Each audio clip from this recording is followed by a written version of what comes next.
Mr. Boy. I was already twitching by the time they strapped me down. Nasty pleasure and beautiful pain crackled through me, branching and rebranching like lightning. Extreme feelings are hard to tell apart when you have endorphins spilling across your brain. Another spasm shot down my legs and curled my toes. I moaned. The stiffs wore surgical masks that hid their mouths, but I knew they were smiling. They hated me because my mom could afford to have me stunted. When I really was just a kid, I did not understand that. Now I hated them back. It helped me get through the therapy. We had a very clean transaction going here. No secrets between us. Even though it hurts, getting stunted is still the ultimate flash. As I unlived my life, I overdosed on dying feelings and experiences. My body was not big enough to hold them all. I thought I was going to explode. I must have screamed because I could see the laugh lines crinkling around the stiff's eyes.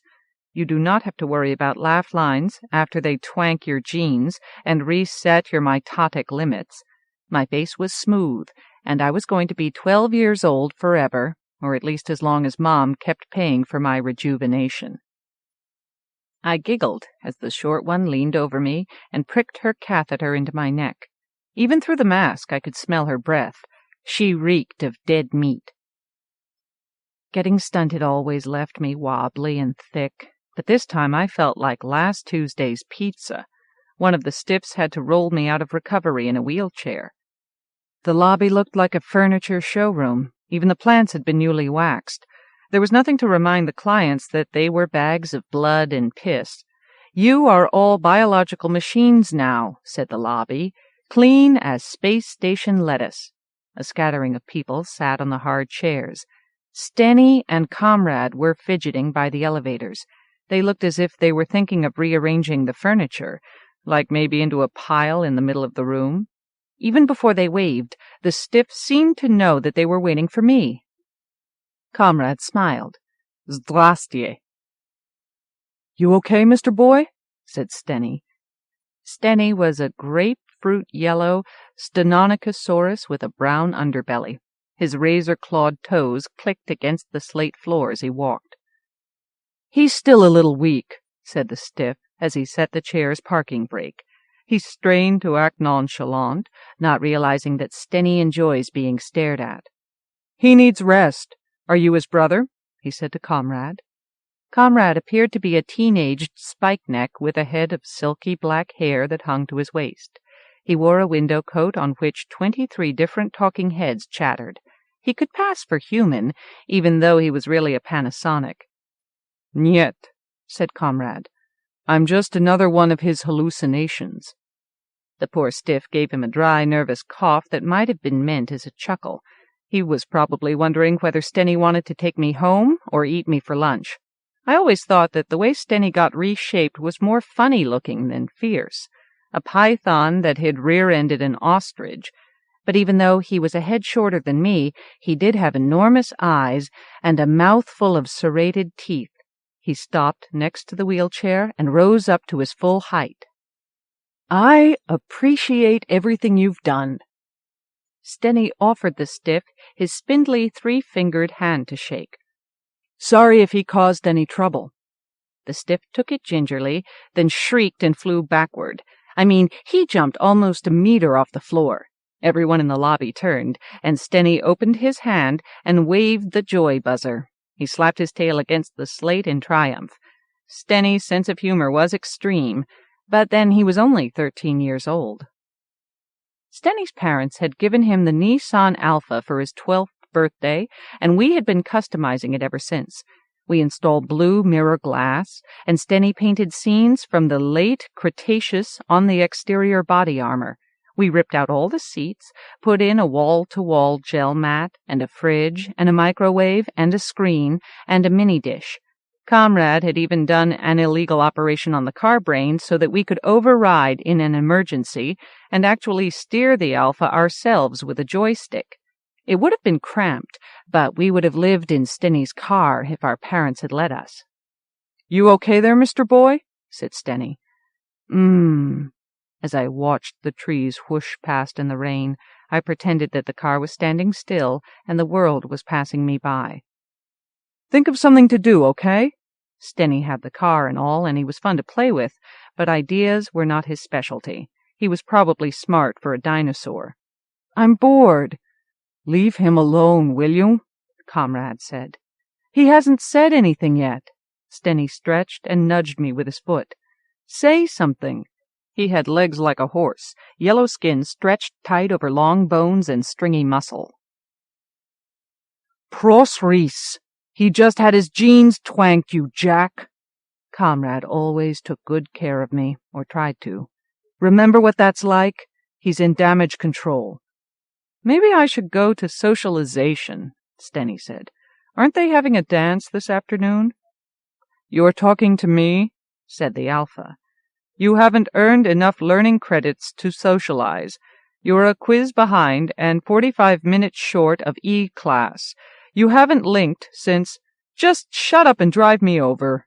Stenny and the Alpha did not get along. He thought the car was too strict. "I'll make up the plugging quiz, okay?"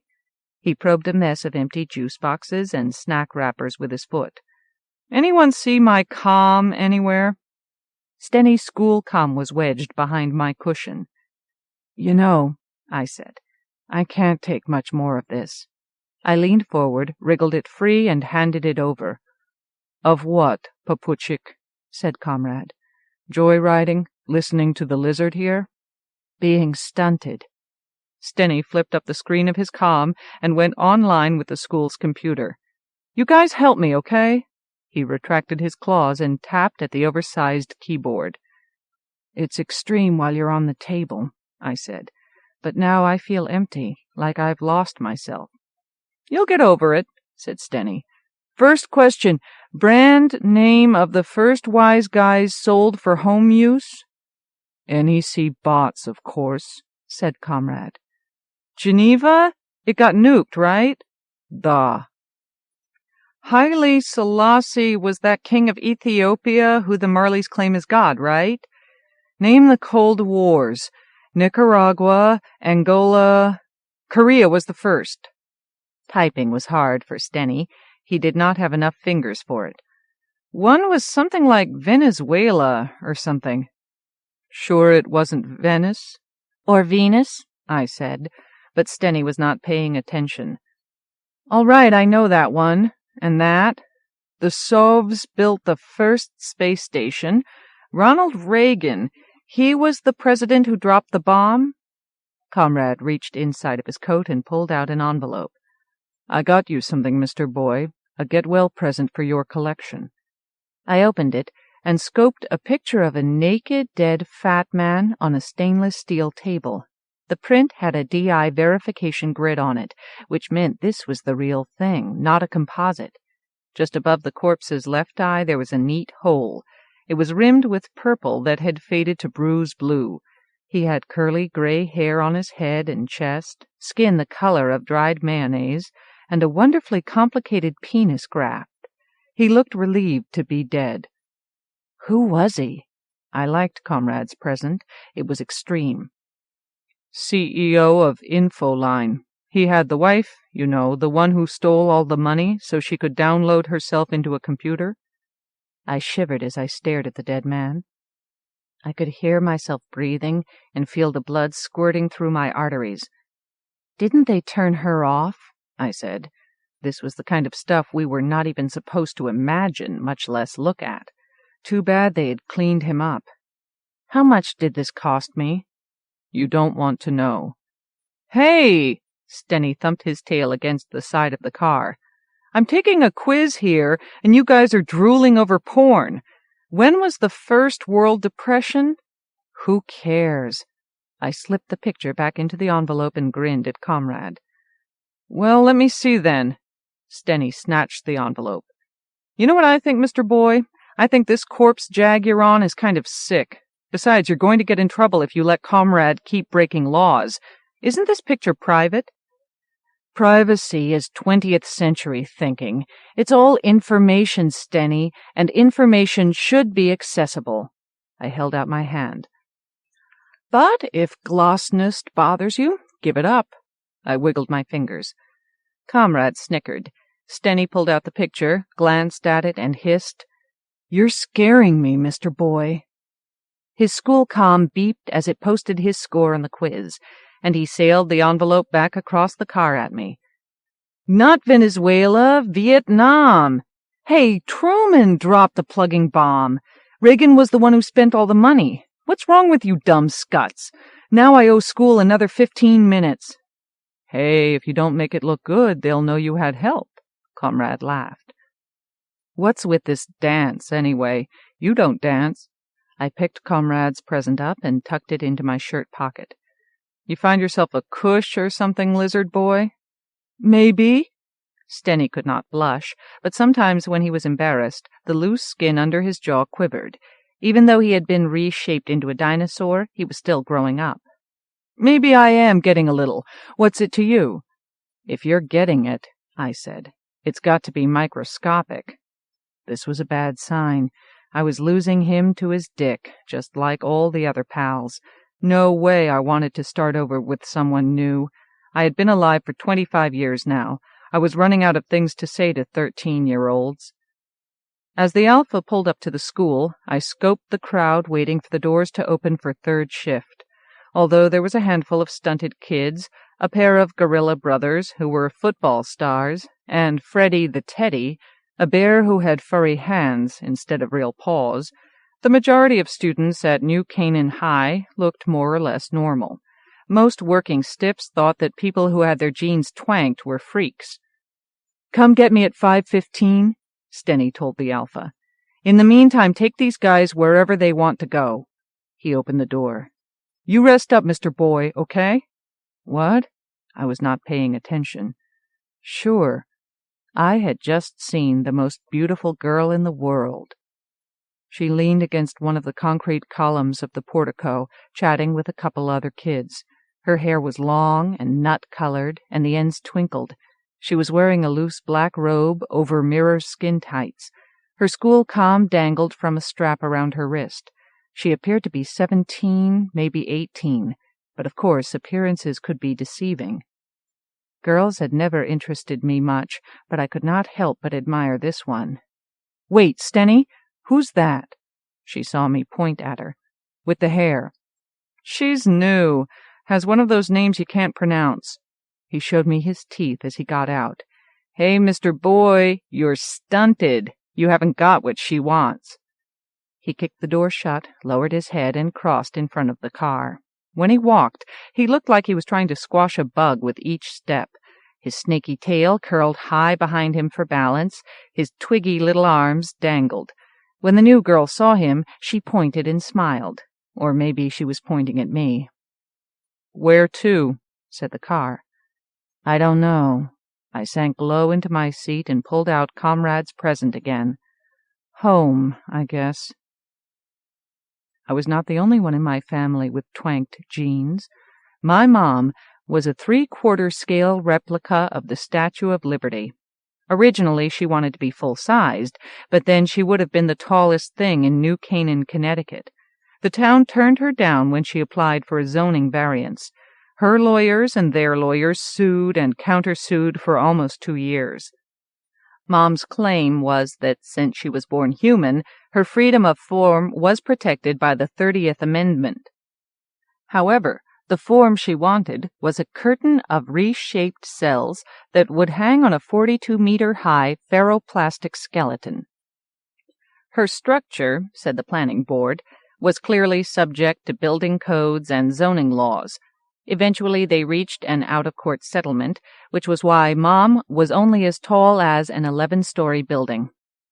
She complied with the town's request for a setback of 500 meters from Route 123. As Stenny's Alpha drove us down the long driveway, Comrade broadcast the recognition code that told the robot sentries that we were okay. One thing Mom and the town agreed on from the start: no tourists. Sure, she loved publicity, but she was also very fragile. In some places her skin was only a centimeter thick. Chunks of ice falling from her crown could punch holes in her. The end of our driveway cut straight across the lawn to Mom's granite-paved foundation pad. To the west of the plaza, directly behind her, was a utility building faced in ashlar that housed her support systems. Mom had been bioengineered to be pretty much self-sufficient. She was green not only to match the real Statue of Liberty, but also because she was photosynthetic. All she needed was a yearly truckload of fertilizer, water from the well, and 150 kilowatts of electricity a day. Except for emergency surgery, the only time she required maintenance was in the fall, when her outer cells tended to flake off and had to be swept up and carted away. Stenny's Alpha dropped us off by the door bone in the right heel, and then drove off to do whatever cars do when nobody is using them. Mom's greeter was waiting in the reception area inside the foot. "Peter," she tried to hug me, but I dodged out of her grasp. "How are you, Peter?" "Tired." Even though Mom knew I did not like to be called that, I kissed the air near her cheek. Peter Cage was her name for me. I had given it up years ago. "You poor boy. Here, let me see you."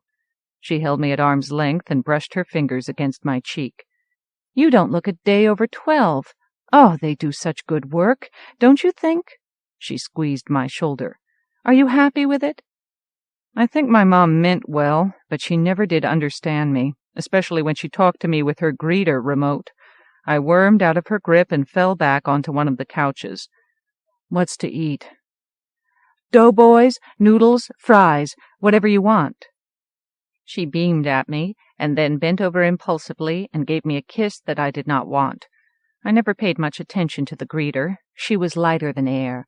She was always smiling and asking 5 questions in a row without waiting for an answer, and flitting around the room. It wore me out just watching her.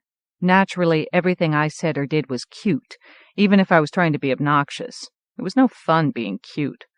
Today, Mom had her greeter wearing a dark blue dress and a very dumb white apron. The greeter's umbilical was too short to stretch up to the kitchen, so why was she wearing an apron?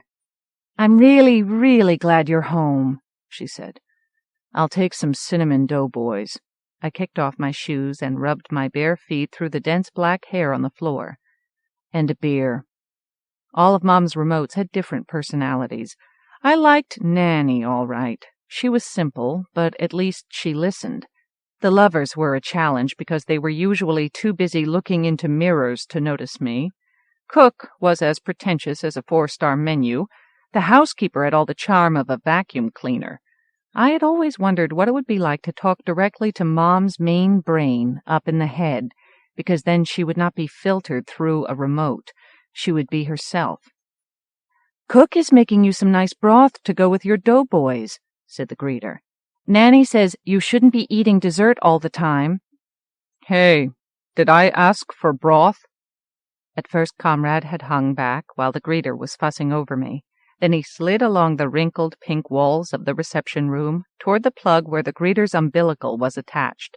When she started in about the broth, I saw him lean against the plug. Carelessly, you know.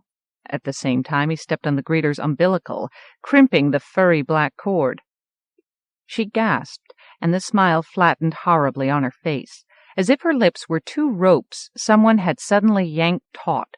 Her head jerked toward the umbilical plug. Excuse me?" She was twitching. "What?" Comrade glanced down at his foot as if it belonged to a stranger. "Oh, sorry." He pushed away from the wall and strolled across the room toward us. Although he seemed apologetic, about half the heads on his window coat were laughing. The greeter flexed her cheek muscles. "You'd better watch out for your toy, Peter," she said. "It's going to get you in trouble someday." Mom did not like Comrade much, even though she had given him to me when I was first stunted. She got mad when I snuck him down to Manhattan a couple of years ago to have a chop job done on his behavioral regulators. For a while after the operation, he used to ask me before he broke the law. Now he was on his own. He got caught once, and she warned me he was out of control, but she still threw money at the people until they went away. "Trouble?" I said. "Sounds like fun." I thought we were too rich for trouble. I was the trust baby of a trust baby. We had vintage money and lots of it. I stood, and Comrade picked up my shoes for me. And he's not a toy. He's my best friend. I put my arms around his shoulder. Tell Cook I'll eat in my rooms. I was tired after the long climb up the circular stairs to Mom's chest. When the room brain sensed I had come in, it turned on all the electronic windows and blinked my message indicator. One reason I still lived in my mom was that she kept out of my rooms.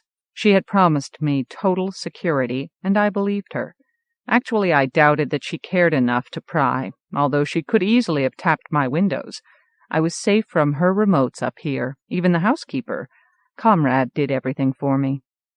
I sent him for supper, perched on the edge of the bed, and cleared the nearest window of army ants foraging for meat through some Angolan jungle.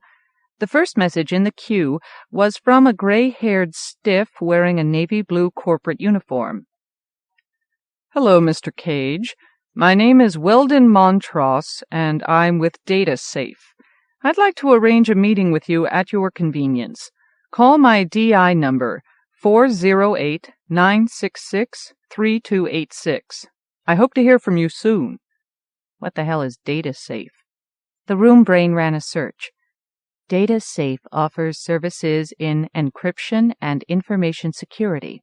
It was incorporated in the state of Delaware in 2013.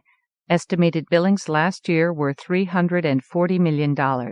Headquarters are in San Jose, California, with branch offices in White Plains, New York, and Chevy Chase, Maryland. Foreign offices. Are they trying to sell me something or what? The room did not offer an answer. Delete, I said. Next. Weldon Montross was back again, looking exactly as he had before. I wondered if he were using a virtual image. Hello, Mr. Cage. I've just discovered that you've been admitted to the Thayer Clinic for rejuvenation therapy.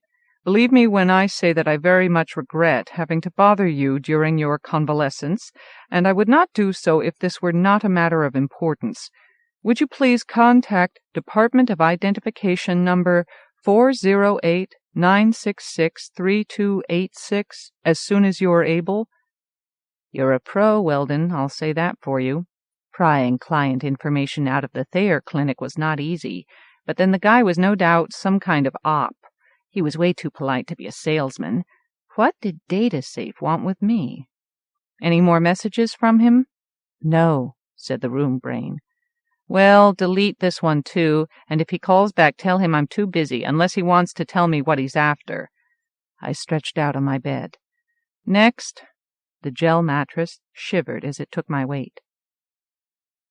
Happy Lurdane was having a smash party on the 20th, but Happy was a boring cush, and there was a bill from the pet store for the iguanas that I paid, and a warning from the SPCA that I deleted, and a special offer for preferred customers from my favorite fireworks company that I saved to look at later, and my dad was about to ask for another loan when I paused him and deleted, and last of all there was a message from Stenny, time-stamped 10 minutes ago. Hey, Mr. Boy, if you're feeling better, I've lined up a VE party for tonight. He did not quite fit into the school's telelink booth. All I could see was his toothy face and the long yellow curve of his neck. Bunch of us have reserved some time on Playroom. Come in disguise. That new kid said she'd link, so scope her yourself if you're so hot. I found out her name, but it's kind of unpronounceable. Tree something Joplin. Anyway, it's at 7. Meet on Channel 17. Password is Warhead. Hey, did you send my car back yet? Later. He faded. Sounds like fun. Comrade kicked the door bone open and backed through, balancing a tray loaded with soup and fresh doughboys and a mug of cold beer. Are we going? He set it onto the nightstand next to my bed. Maybe. I yawned. It felt good to be in my own bed. Flush the damn soup, would you? I reached over for a doughboy and felt something crinkle in my jacket pocket. I pulled out the picture of the dead CEO. About the only thing I did not like about it was that the eyes were shut. You feel dirtier when the corpse stares back. This is one sweet hunk of meat, comrade. I propped the picture beside the tray. How did you get it, anyway? Must have taken some operating. 3 days' worth. Encryption wasn't all that tough, but there was lots of it. Comrade admired the picture with me as he picked up the bowl of soup. I ended up buying about 10 hours from IBM to crack the file. Kind of pricey, but since you were getting stunted, I had nothing else to do. You see the messages from that security op? I bit into a doughboy. Maybe you were a little sloppy. The hot cinnamon scent tickled my nose. Yavrat yevoyabal, he laughed. So some stiff is cranky. Plug him if he can't take a joke. I said nothing. Comrade could be a pain sometimes. Of course I loved the picture, but he really should have been more careful. He had made a mess and left it for me to clean up, just what I needed. I knew I would only get mad if I thought about it, so I changed the subject. Well, do you think she's cute? What's her face, Joplin? Comrade turned abruptly toward the bathroom. Sure, for a perdunya, he said over his shoulder. Why not? Talking about girls made him snippy. I think he was afraid of them. I brought my army ants back onto the window. They were swarming over a lump with brown fur. Thinking about him hanging on my elbow when I met this tree-something Joplin made me feel weird. I listened as he poured the soup down the toilet. I was not myself at all. Getting stunted changes you. No one can predict how. I chugged the beer and rolled over to take a nap. It was the first time I had ever thought of leaving Comrade behind. V.E. party, Mr. Boy. Comrade nudged me awake. Are we going or not? Huh? My gut still ached from the rejuvenation, and I woke up mean enough to chew glass. What do you mean, we? Nothing. Comrade had that blank look he always put on, so I would not know what he was thinking. Still, I could tell he was disappointed. Are you going, then? He said. I stretched. Ouch! Yeah, sure. Get my joy suit. My bones felt brittle as candy. And stop acting sorry for yourself. This nasty mood had momentum. It swept me past any regrets. No way I'm going to lie here all night watching you pretend you have feelings to hurt. Tak tochna. He saluted and went straight to the closet. I got out of bed and hobbled to the bathroom. This is a costume party, remember? Comrade called. What are you wearing? Whatever. Even his efficiency irked me. Sometimes he did too much. You decide. I needed to get away from him for a while. Playroom was a new virtual environment service on our local net. If you wanted to throw an electronic party at Versailles or Monticello or San Simeon, all you had to do was link, if you could get a reservation. I came back to the bedroom, and Comrade stepped up behind me, holding the joy suit. I shrugged into it, velcroed the front seam, and eyed myself in the nearest window. He had synthesized some kid-sized armor in the German Gothic style, my favorite. It was made of polished silver with great fluting and scalloping. He had even programmed a little glow into the image so that on the window I looked like a walking nightlight. There was an armet helmet with a red ostrich plume. The visor was tipped up so I could see my face. I raised my arm, and the joy suit translated the movement to the window so that my armored image waved back. Try a few steps, he said. Although I could move easily in the lightweight joy suit, the motion interpreter made walking in the video armor seem realistically awkward. Comrade had scored the sound effects, too. Metal hinges rasped, chain mail rattled softly, and there was a satisfying clunk whenever my foot hit the floor. Great! I clenched my fist in approval. I was awake now and in control of my temper. I wanted to make up, but Comrade was not taking the hint. I could never quite figure out whether he was just acting like a machine or whether he really did not care how I treated him. They're starting. All the windows in the room lit up with Playroom's welcome screen. You want privacy, so I'm leaving. No one will bother you. Hey, Comrade, you don't have to go. But he had already left the room. Playroom prompted me to identify myself. Mr. Boy, I said. Department of Identification Number 203-966-2445. I'm looking for Channel 17. The password is Warhead." A brass band started playing Hail to the Chief as the title screen lit the windows. "The White House, 1600 Pennsylvania Avenue, Washington, D.C., USA. Copyright 2096. Playroom Presentations. Reproduction or reuse strictly prohibited." And then I was looking at a wraparound view of a VE ballroom. A caption bar opened at the top of the windows, and a message scrolled across. "This is the famous East Room, the largest room in the main house. It is used for press conferences, public receptions, and entertainments." I lowered my visor and entered the simulation. The East Room was decorated in bone white and gold. 3 chandeliers hung like cut glass mushrooms above the huge parquet floor. A band played skitter at one end of the room, but no one was dancing yet. The band was Warhead, according to their drum set. I had never heard of them. Someone's disguise? I turned, and the joy suit changed the view on the windows. Just ahead, Satan was chatting with a forklift and a rhinoceros. Beyond, some blue cartoons were teasing Johnny America. There was not much furniture in the room, a couple of benches, an ugly piano, and some life-sized paintings of George and Martha. George looked like he had just been peeled off a cash card. I stared at him too long, and the closed caption bar informed me that the painting had been painted by Gilbert Stuart and was the only White House object dating from the mansion's first occupancy in 1800. "Hey," I said to a girl who was on fire, "how do I get rid of the plugging tour guide?" "Can't," she said.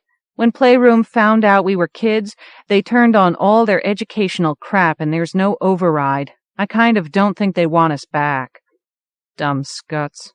I scoped the room for something that might be Stenny. No luck. "I like the way your hair is burning." Now that it was too late, I was sorry I had to make idle party chat. "Thanks." When she tossed her head, sparks flared and crackled. "My mom helped me program it." "So I've never been to the White House. Is there more than this?" "Sure," she said. "We're supposed to have pretty much the whole first floor, unless they shorted us. You wouldn't be Stone Kincaid in there, would you?" "No, not really." Even though the voice was disguised, I could tell this was Happy Lurdane. I edged away from her. "I'm going to check the other rooms now. Later." "If you run into Stone, tell him I'm looking for him." I left the East Room and found myself in a long marble passageway with a red carpet. A dog skeleton trotted toward me, or maybe it was supposed to be a sheep. I waved and went through a door on the other side. Everyone in the Red Room was standing on the ceiling. I knew I had found Stenny. Even though what they see is only a simulation, most people lock into the perceptual field of a VE as if it were real. Stand on your head long enough, even if only in your imagination, and you get airsick. It took kilo-hours of practice to learn to compensate. Upside down was one of Stenny's trademark ways of showing off. The Red Room is an intimate parlor in the American Empire style of 1815 to 20. "Hi," I said. I hopped over the wainscoting and walked up the silk-covered wall to join the 3 of them. "You're wearing German armor." When the boy in blue grinned at me, his cheeks dimpled. He was wearing shorts and white knee socks, a navy sweater over a white shirt. "Augsburg?" said Little Boy Blue. Fine blonde hair drooped from beneath his tweed cap. "Try Wolf of Landshut," I said. Stenny and I had spent a lot of time fighting VE wars in full armor. "Nice shorts." Stenny's costume reminded me of Christopher Robin, terminally cute. "It's not fair," said the snowman, who I did not recognize. "He says this is what he actually looks like." The snowman was standing in a puddle that was dripping onto the rug below us. Great effect. "No," said Stenny. "What I said was I would look like this if I hadn't done something about it, okay?" I had not known Stenny before he was a dinosaur. "No wonder you got twanked." I wished I could have saved this image, but Playroom was copy protected. You've been twanked? No joke? The great horned owl ruffled in alarm. She had a girl's voice. I know it's none of my business, but I don't understand why anyone would do it, especially a kid. I mean, what's wrong with good old-fashioned surgery? And you can be whoever you want in a VE. She paused, waiting for someone to agree with her. No help. Okay, so I don't understand. But when you mess with your genes, you change who you are. I mean, don't you like who you are? I do. We're so happy for you, Stenny scowled. What is this, Mental Health Week? We're rich, I said. We can afford to hate ourselves. This may sound rude. The owl's big, blunt head swiveled from Stenny to me. But I think that's sad. Yeah, well, we'll try to work up some tears for you, Bertie, Stenny said. Silence. In the east room, the band turned the volume up. Anyway, I've got to be going. The owl shook herself. Hanging upside down is fine for bats, but not for me. Later. She let go of her perch and swooped out into the hall. The snowman turned to watch her go. You're driving them off, young man. I patted Stenny on the head. Come on now, be nice. Nice makes me puke. You do have a bit of an edge tonight. I had trouble imagining this dainty little brat as my best friend. Better watch out you don't cut someone. The dog skeleton came to the doorway and called up to us. We're supposed to dance now. About time. Stenny fell off the ceiling like a drop of water and splashed headfirst onto the beige Persian rug. His image went all muddy for a moment, and then he reformed, upright and unharmed. Going to skitter, Tin Man? I need to talk to you for a moment, the snowman murmured. You need to? I said. Dance, dance, dance, sang Stenny. Later. He swerved after the skeleton out of the room.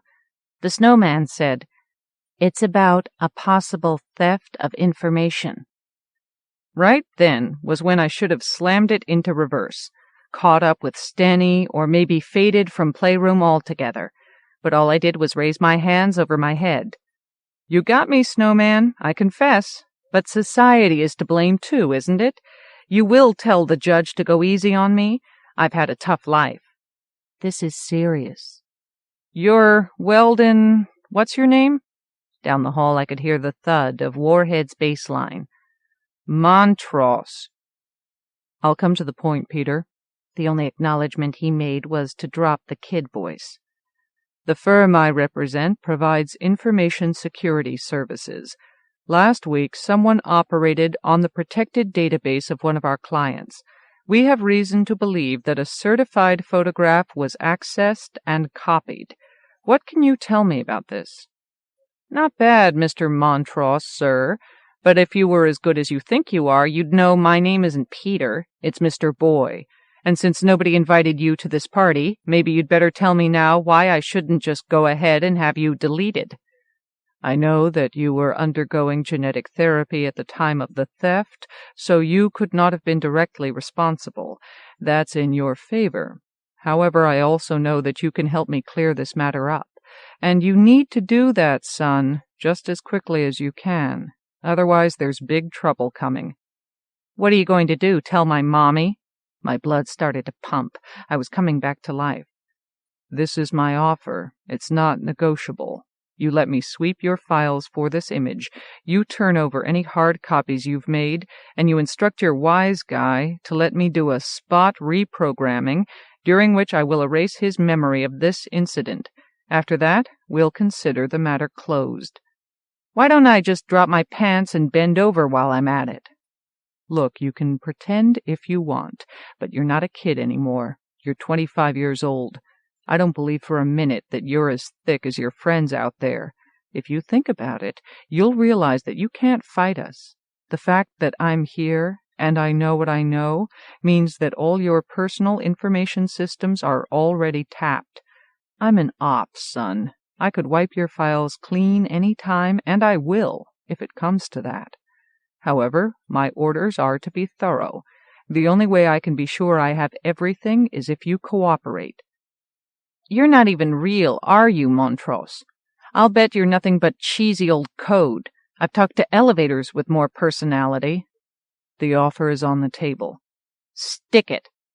The owl flew back into the room, braked with outstretched wings, and caught onto the armrest of the Dolly Madison sofa.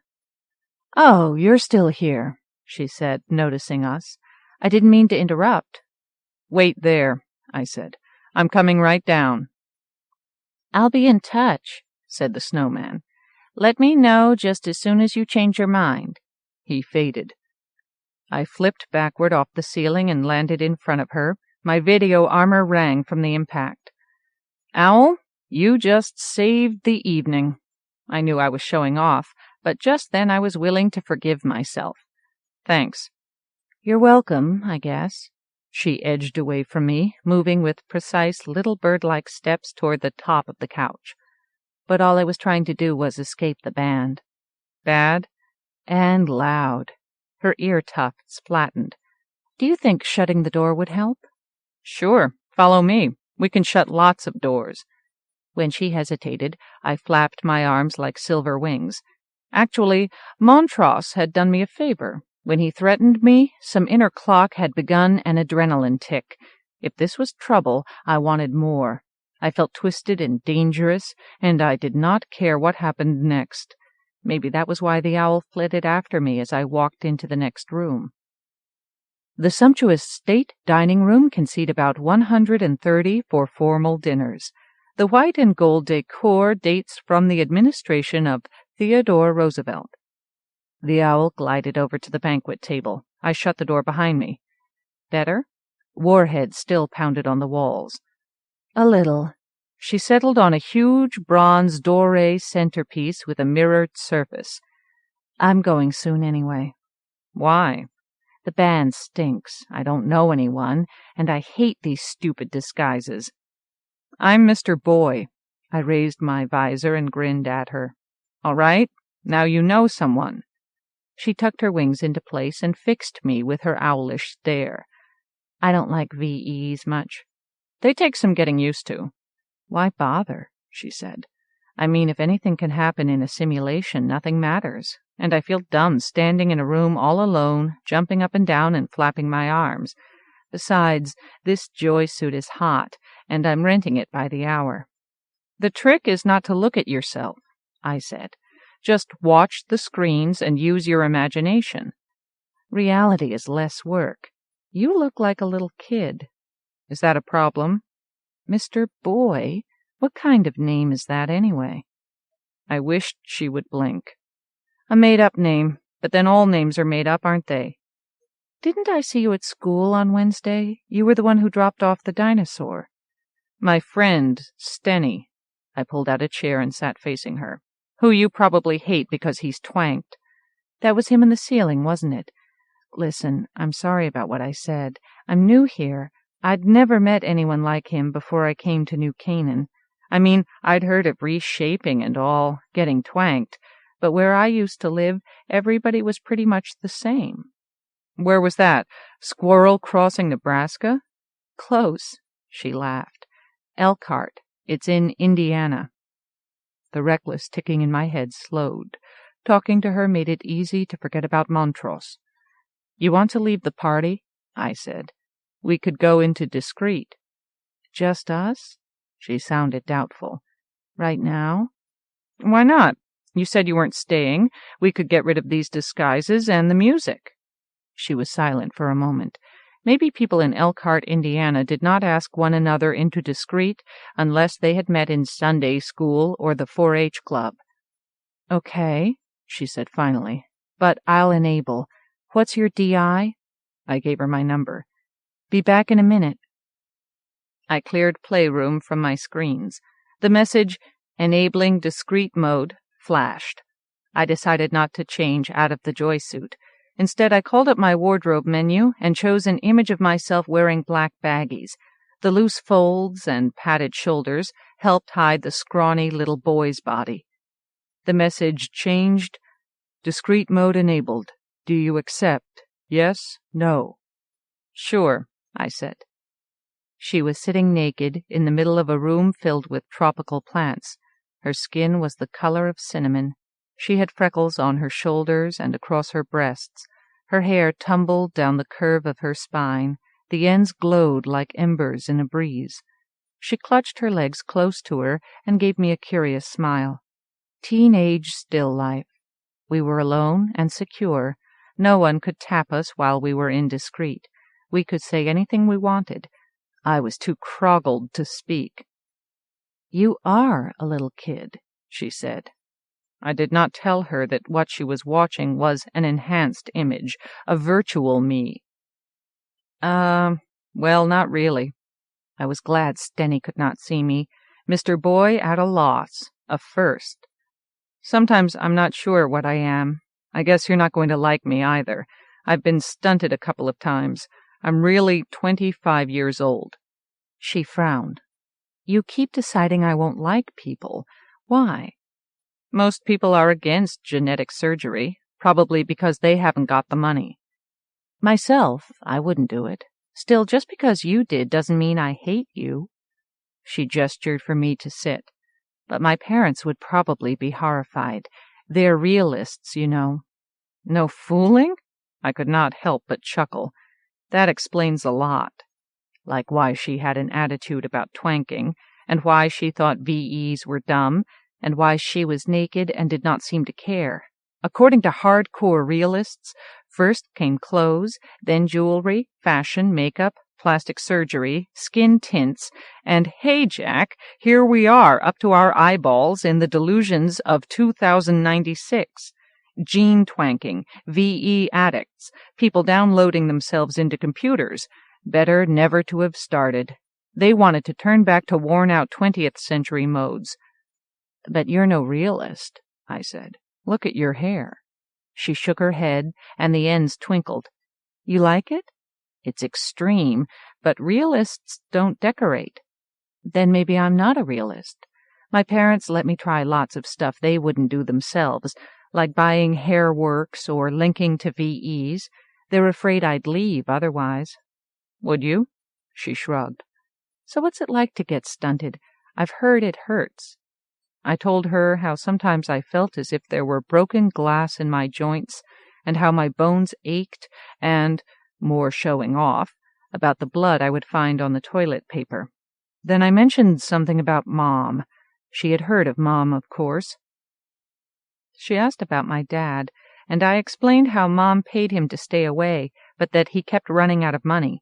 She wanted to know if I was working or still going to school, and I made up some stuff about courses in history I was taking from Yale. Actually, I had faded after my first semester, a couple of years ago. I did not have time to link to some boring college. I was too busy playing with Comrade and Stenny, but I still had an account at Yale. So that's who I am. I was amazed at how little I had lied. Who are you? She told me that her name was Treemanisha, but her friends called her Tree. It was an old family name. Her great-great-grand something or other had been a composer named Scott Joplin. Treemanisha was the name of his opera. I had to force myself not to stare at her breasts when she talked. You like opera? I said. My dad says I'll grow into it. She made a face. I hope not. The Joplins were a franchise family. Her mom and dad had just been transferred to the Green Dream, a plant shop in the Elm Street Mall. To hear her talk, you would think she had ordered them from the Good Fairy. They had been married for 22 years and were still together. She had a brother, Fidel, who was 12. They all lived in the greenhouse next to the shop, where they grew most of their food, and where flowers were always in bloom, and where everybody loved everyone else. Nice life for a bunch of mall drones. So why was she thinking of leaving? You should stop by sometime, she said. Sometime, I said. Sure. For hours after we faded, I kept remembering things about her I had not realized I had noticed. The fine hair on her legs, the curve of her eyebrows, the way her hands moved when she was excited. It was Stenny's fault. After the playroom party, he started going to school almost every day. Not just linking to E class with his comm, but actually showing up.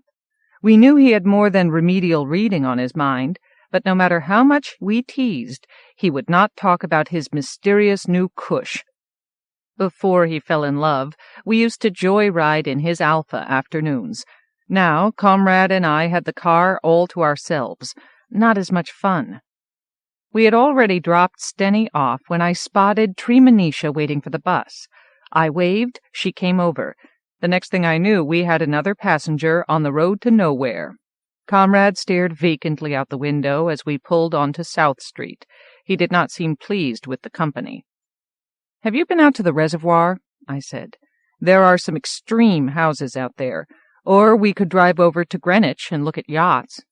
"I haven't been anywhere yet, so I don't care," she said. "By the way, you don't go to college." She was not accusing me, or even asking, merely stating a fact. "Why do you say that?" I said. "Fidel told me." I wondered how her 12-year-old brother could know anything at all about me. Rumors, maybe, or just guessing. Since she did not seem mad, I decided to tell the truth. "He's right," I said. "I lied. I have an account at Yale, but I haven't linked for months. Hey, you can't live without telling a few lies. At least I don't discriminate. I'll lie to anyone, even myself." "You're bad." A smile twitched at the corners of her mouth. "So what do you do, then?" "I drive around a lot." I waved at the interior of Stenny's car.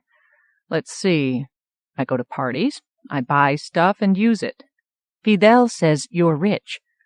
"I'm going to have to meet this Fidel. Does money make a difference?" When she nodded, her hair works twinkled. Comrade gave me a knowing glance, but I paid no attention. I was trying to figure out how she could make insults sound like compliments when I realized we were flirting. The idea took me by surprise. Flirting. "Do you have any music?" Treemonisha said. The Alpha asked what groups she liked, and so we listened to some mindless dance hits as we took the circle route around the Laurel Reservoir. Treemonisha told me about how she was sick of her parents' store and rude customers, and especially the dumb Green Dream uniform. "Back in Elkhart, Daddy used to make me wear it to school. Can you believe that? He said it was good advertising. When we moved, I told him either the khakis went or I did." She had a yellow and orange dashiki over midnight blue skin tights. "I like your clothes," I said. "You have taste." "Thanks." She bobbed her head in time to the music. "I can't afford much because I can't get an outside job because I have to work for my parents. It makes me mad sometimes. I mean, franchise life is fine for Mom and Dad. They're happy being tucked in every night by GD Inc., but I want more. Thrills, chills, adventure. No one has adventures in the mall." As we drove, I showed her the log castle, the pyramids, the private train that pulled sleeping cars endlessly around a 2-mile track, and the marble bunker where Sullivan, the assassinated president, still lived on in computer memory. Comrade kept busy acting bored. "Can we go see your mom?" said Treemonisha. "All the kids at school tell me she's awesome." Suddenly, Comrade was interested in the conversation. I was not sure what the kids at school were talking about. Probably they wished they had seen Mom, but I had never asked any of them over, except for Stenny. "Not a good idea." I shook my head. "She's more flimsy than she looks, and she gets real nervous if strangers just drop by, or even friends." "I just want to look. I won't get out of the car." "Well," said Comrade, "if she doesn't get out of the car, who could she hurt?" I scowled at him. He knew how paranoid Mom was. She was not going to like Treemonisha anyway, but certainly not if I brought her home without warning. "Let me work on her, okay?" I said to Treemonisha. "One of these days, I promise." She pouted for about 5 seconds and then laughed at my expression. When I saw Comrade smirk, I got angry. He was just sitting there watching us, looking to cause trouble. Later there would be wisecracks. I had had about enough of him and his attitude. By that time, the Alpha was heading up High Ridge Road towards Stamford. "I'm hungry," I said. "Stop at the 7-Eleven up ahead." I pulled a cash card out and flipped it at him. Go buy us some doughboys." I waited until he disappeared into the store and then ordered Stenny's car to drive on. "Hey!" Treemanisha twisted in her seat and looked back at the store. "What are you doing?" "Ditching him." "Why? Won't he be mad?" "He's got my card. He'll call a cab." "But that's mean." "So?" Treemanisha thought about it. "He doesn't say much, does he?" She did not seem to know what to make of me, which I suppose was what I wanted. At first I thought he was kind of like your teddy bear. Have you seen those big ones that keep little kids out of trouble? He's just a wise guy. Have you had him long? Maybe too long. I could not think of anything to say after that, so we sat quietly, listening to the music. Even though he was gone, Comrade was still aggravating me. "Were you really hungry?" Treemanisha said finally. "Because I was. Think there's something in the fridge?" I waited for the Alpha to tell us, but it said nothing. I slid across the seat and opened the refrigerator door. Inside was a sheet of paper. "Dear Mr. Boy," it said, "if this was a bomb, you and Comrade would be dead, and the problem would be solved. Let's talk soon. Weldon Montross." "What's that?" I felt the warm flush that I always got from good corpse porn, and for a moment I could not speak. "Practical joke," I said, crumpling the paper. "Too bad he doesn't have a sense of humor." "Push-ups. 10, 11. "Uh-oh, look at this," said Comrade. "I'm busy." 12, 13, 14, 15, 16, 7... Dizzy, I slumped and rested my cheek against the warm floor. I could feel Mom's pulse beneath the tough skin. It was no good. I would never get muscles this way. There was only one fix for my skinny arms and bony shoulders. Grow up, Mr. Boy. "Yeah, ya boo, you really should scope this," said Comrade. "Very spooky." I pulled myself onto the bed to see why he was bothering me. He had been pretty tame since I had stranded him at the 7-Eleven. Most of the windows showed the usual: army ants next to old war movies, next to feeding time from the Bronx Zoo's reptile house. But FireNet, which provided 24-hour coverage of killer fires from around the world, had been replaced with a picture of a morgue. There were 3 naked bodies, shrouds pulled back for identification. A fat, gray-haired CEO with a purple hole over his left eye, Comrade, and me. "You look kind of dead," said Comrade. My tongue felt thick. "Where's it coming from?" "Viruses all over the system," he said. "Probably Montross." "You know about him?" The image on the window changed back to a Barida fire in Lima. "He's been in touch," Comrade shrugged. "Made his offer." Crying women watched as the straw walls of their huts peeled into flame and floated away. "Oh," I did not know what to say. I wanted to reassure him, but this was serious. Montross was invading my life, and I had no idea how to fight back. "Well, don't talk to him any more." "Okay." Comrade grinned. "He's dull as a spoon, anyway." "I bet he's a simulation. What else would a company like DataSafe use? You can't trust real people." I was still thinking about what I would look like dead. "Whatever. He's kind of scary." I shivered, worried and aroused at the same time. "He's slick enough to operate on Playroom, and now he's hijacking Windows right here in my own mom." I should probably have told Comrade then about the note in the fridge, but we were still not talking about that day. "He tapped into Playroom?" Comrade fitted input clips to the spikes on his neck, linked, and played back the house files. "Zayebis. He was already here then. He piggybacked on with you." Comrade slapped his leg. "I can't understand how he beat my security so easily." The room brain flicked the message indicator. "Stenny's calling," it said. "Pick up," I said. "Hi, it's that time again." Stenny was alone in his car. "I'm on my way over to give you Jacks a thrill." He pushed his triangular snout up to the camera and licked at the lens. "Doing anything?" "Not really. Sitting around." "I'll fix that. 5 minutes." He faded. Comrade was staring at nothing. "Look, Comrade, you did your best," I said. "I'm not mad at you." "Too plugging easy." He shook his head as if I had missed the point. "What I don't understand is why Montross is so cranky anyway. It's just a picture of meat." "Maybe he's not really dead." "Sure he is," I said. "You can't fake a verification grid." "No, but you can fake a corpse." "You know something?" "If I did, I wouldn't tell you," said Comrade. "You have enough problems already, like how do we explain this to your mom?" "We don't. Not yet. Let's wait him out. Sooner or later he's got to realize that we're not going to use his picture for anything. I mean, if he's that nervous, I'll even give it back. I don't care anymore. You hear that, Montross, you dumb scut? We're harmless. Get out of our lives." "It's more than the picture now," said Comrade. "It's me. I found the way in." He was careful to keep his expression blank. I did not know what to say to him. No way Montross would be satisfied erasing only the memory of the operation.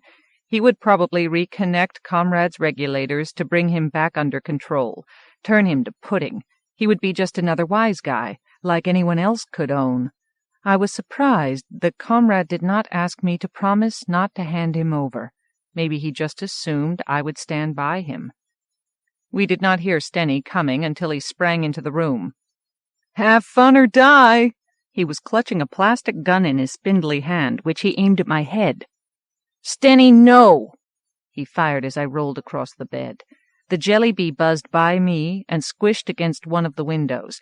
It was a purple, and immediately I smelled the tang of artificial grape flavor. The splatter on the wrinkled wall pulsed and split in two, emitting a second burst of grapeness. The two halves oozed in opposite directions, shivered, and divided again. "Fun extremist!" He shot Comrade with a cherry as he dove for the closet. "Dance!" I bounced up and down on the bed, timing my move. He fired a green at me that missed. Comrade, meanwhile, gathered himself up as zits of red jelly bee squirmed across his window coat. He barreled out of the closet into Stenny, knocking him sideways. I sprang on top of them and wrestled the gun away. Stenny was paralyzed with laughter. I had to giggle, too, in part because now I could put off talking to Comrade about Montross. By the time we untangled ourselves, the jelly bees had faded. "Set for 12 generations before they all die out," Stenny said as he settled himself on the bed. "So what's this my car tells me? You've been giving free rides? Is this the cush with the name?" "None of your business. You never tell me about your cush." "Okay. Her name is Janet Hoyt." "Is it?" He caught me off guard again. Twice in one day, a record. "Comrade, let's see this prize." Comrade linked to the room brain and ran a search. "Got her." He called Janet Hoyt's DI file to screen, and her face ballooned across an entire window. She was a tanned, blue-eyed blonde with the kind of off-the-shelf looks that med students slapped onto rabbits in genoplasty courses. Nothing on her face said she was different from any other ornamental moron fresh from the OR. Not a dimple or a mole, not even a freckle. "You're ditching me for her?" It took all the imagination of a potato chip to be as pretty as Janet Hoyt. "Stenny, she's generic." "Now wait a minute," said Stenny. "If we're going to play critic, let's scope your cush, too." Without asking, Comrade put Tree's DI photo next to Janet's. I realized he was still mad at me because of her. He was only pretending not to care. "She's not my cush," I said, but no one was listening. Stenny leered at her for a moment. "She's a stiff, isn't she?" he said. "She has that hungry look."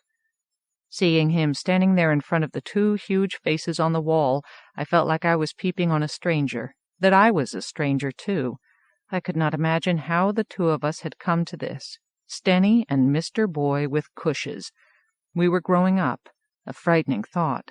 Maybe next Stenny would get himself untwanked and really look like he had on Playroom. Then where would I be?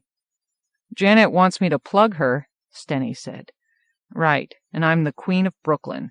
I'm old enough, you know." He thumped his tail against the floor. "You're a dinosaur." "Hey, just because I got twanked doesn't mean my dick fell off." "So do it, then." "I'm going to. I will, okay? But this is no good." Stenny waved impatiently at Comrade. "I can't think with them watching me."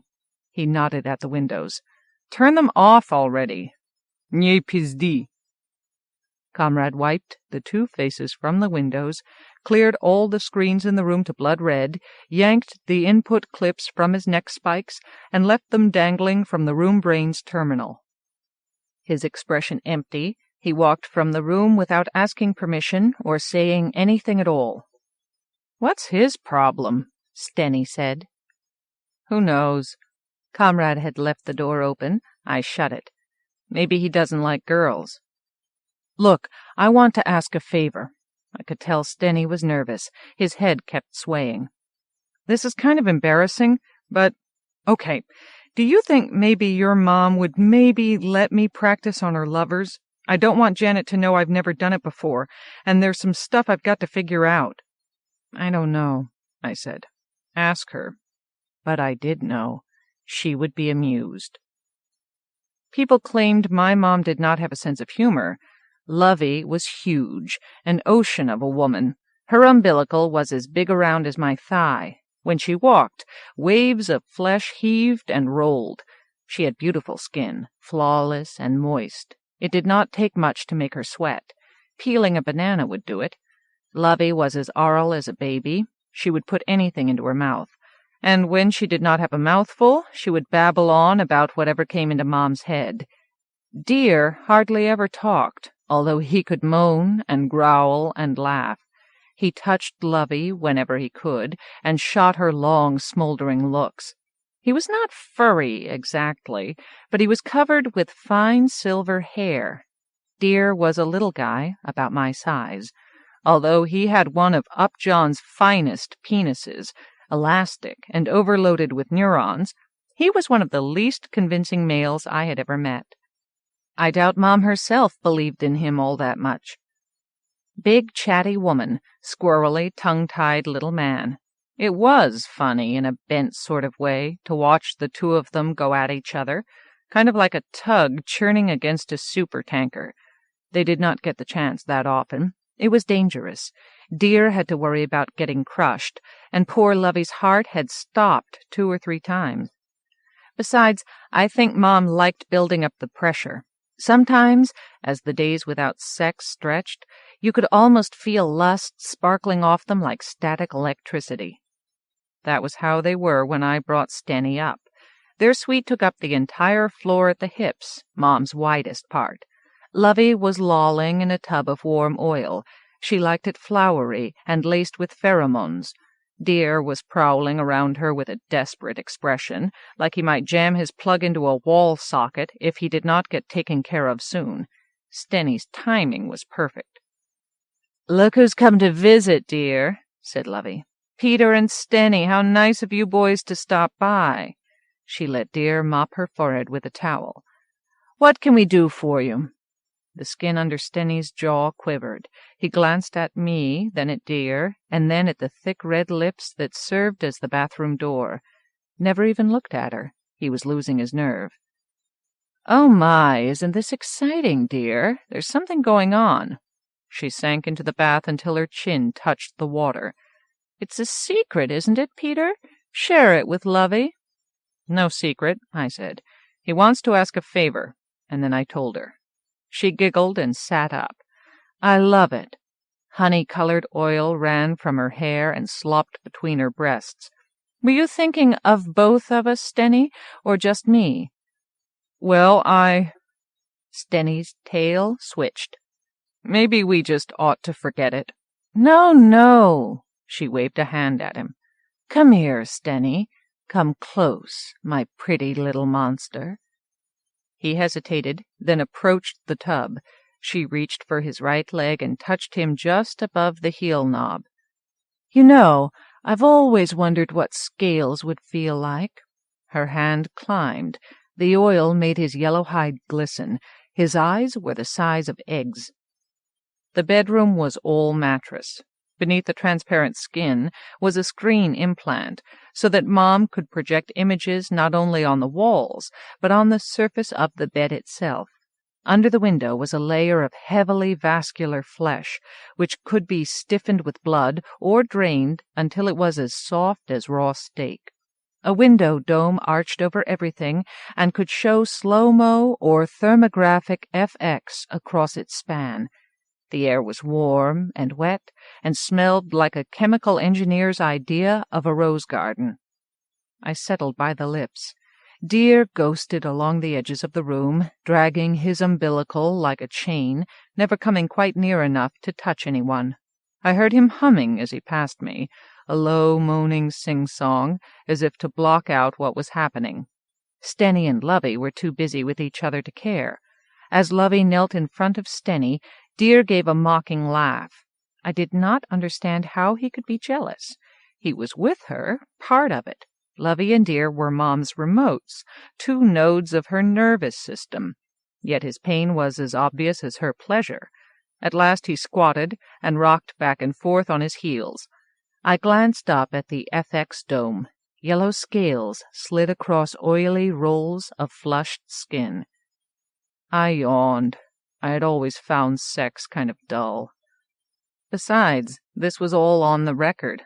I could have Comrade replay it for me any time. Lovey stopped breathing.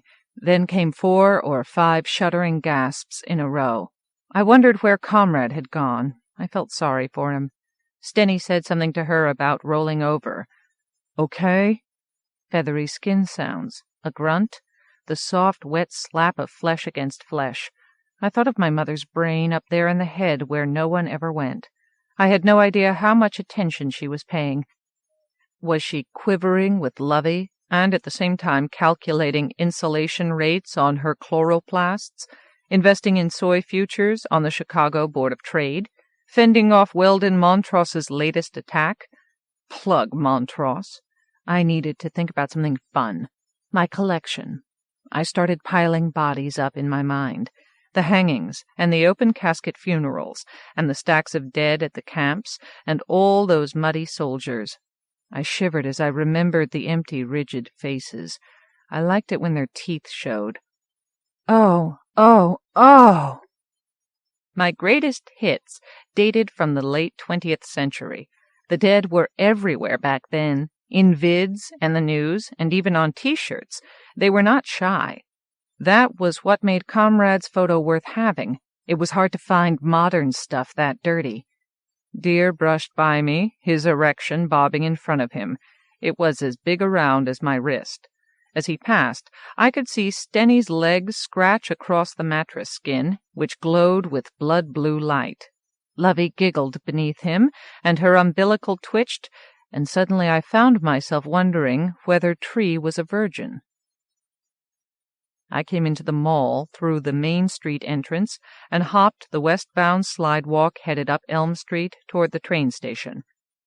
If I caught the 3:36 to Grand Central, I could eat dinner in Manhattan, far from my problems with Montrose and Comrade. Running away had always worked for me before. Let someone else clean up the mess while I was gone.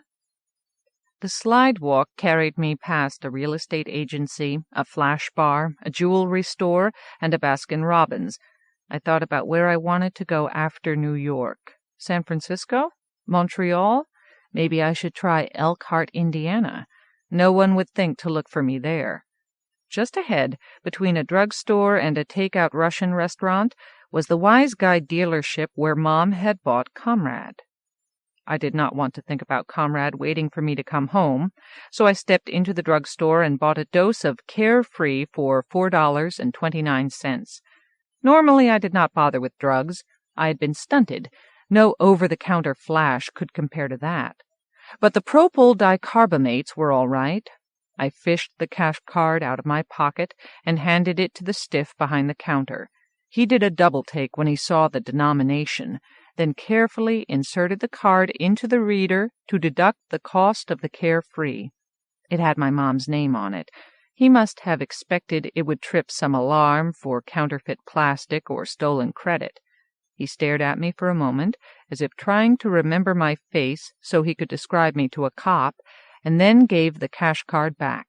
The denomination readout said it was still good for $16,381.18.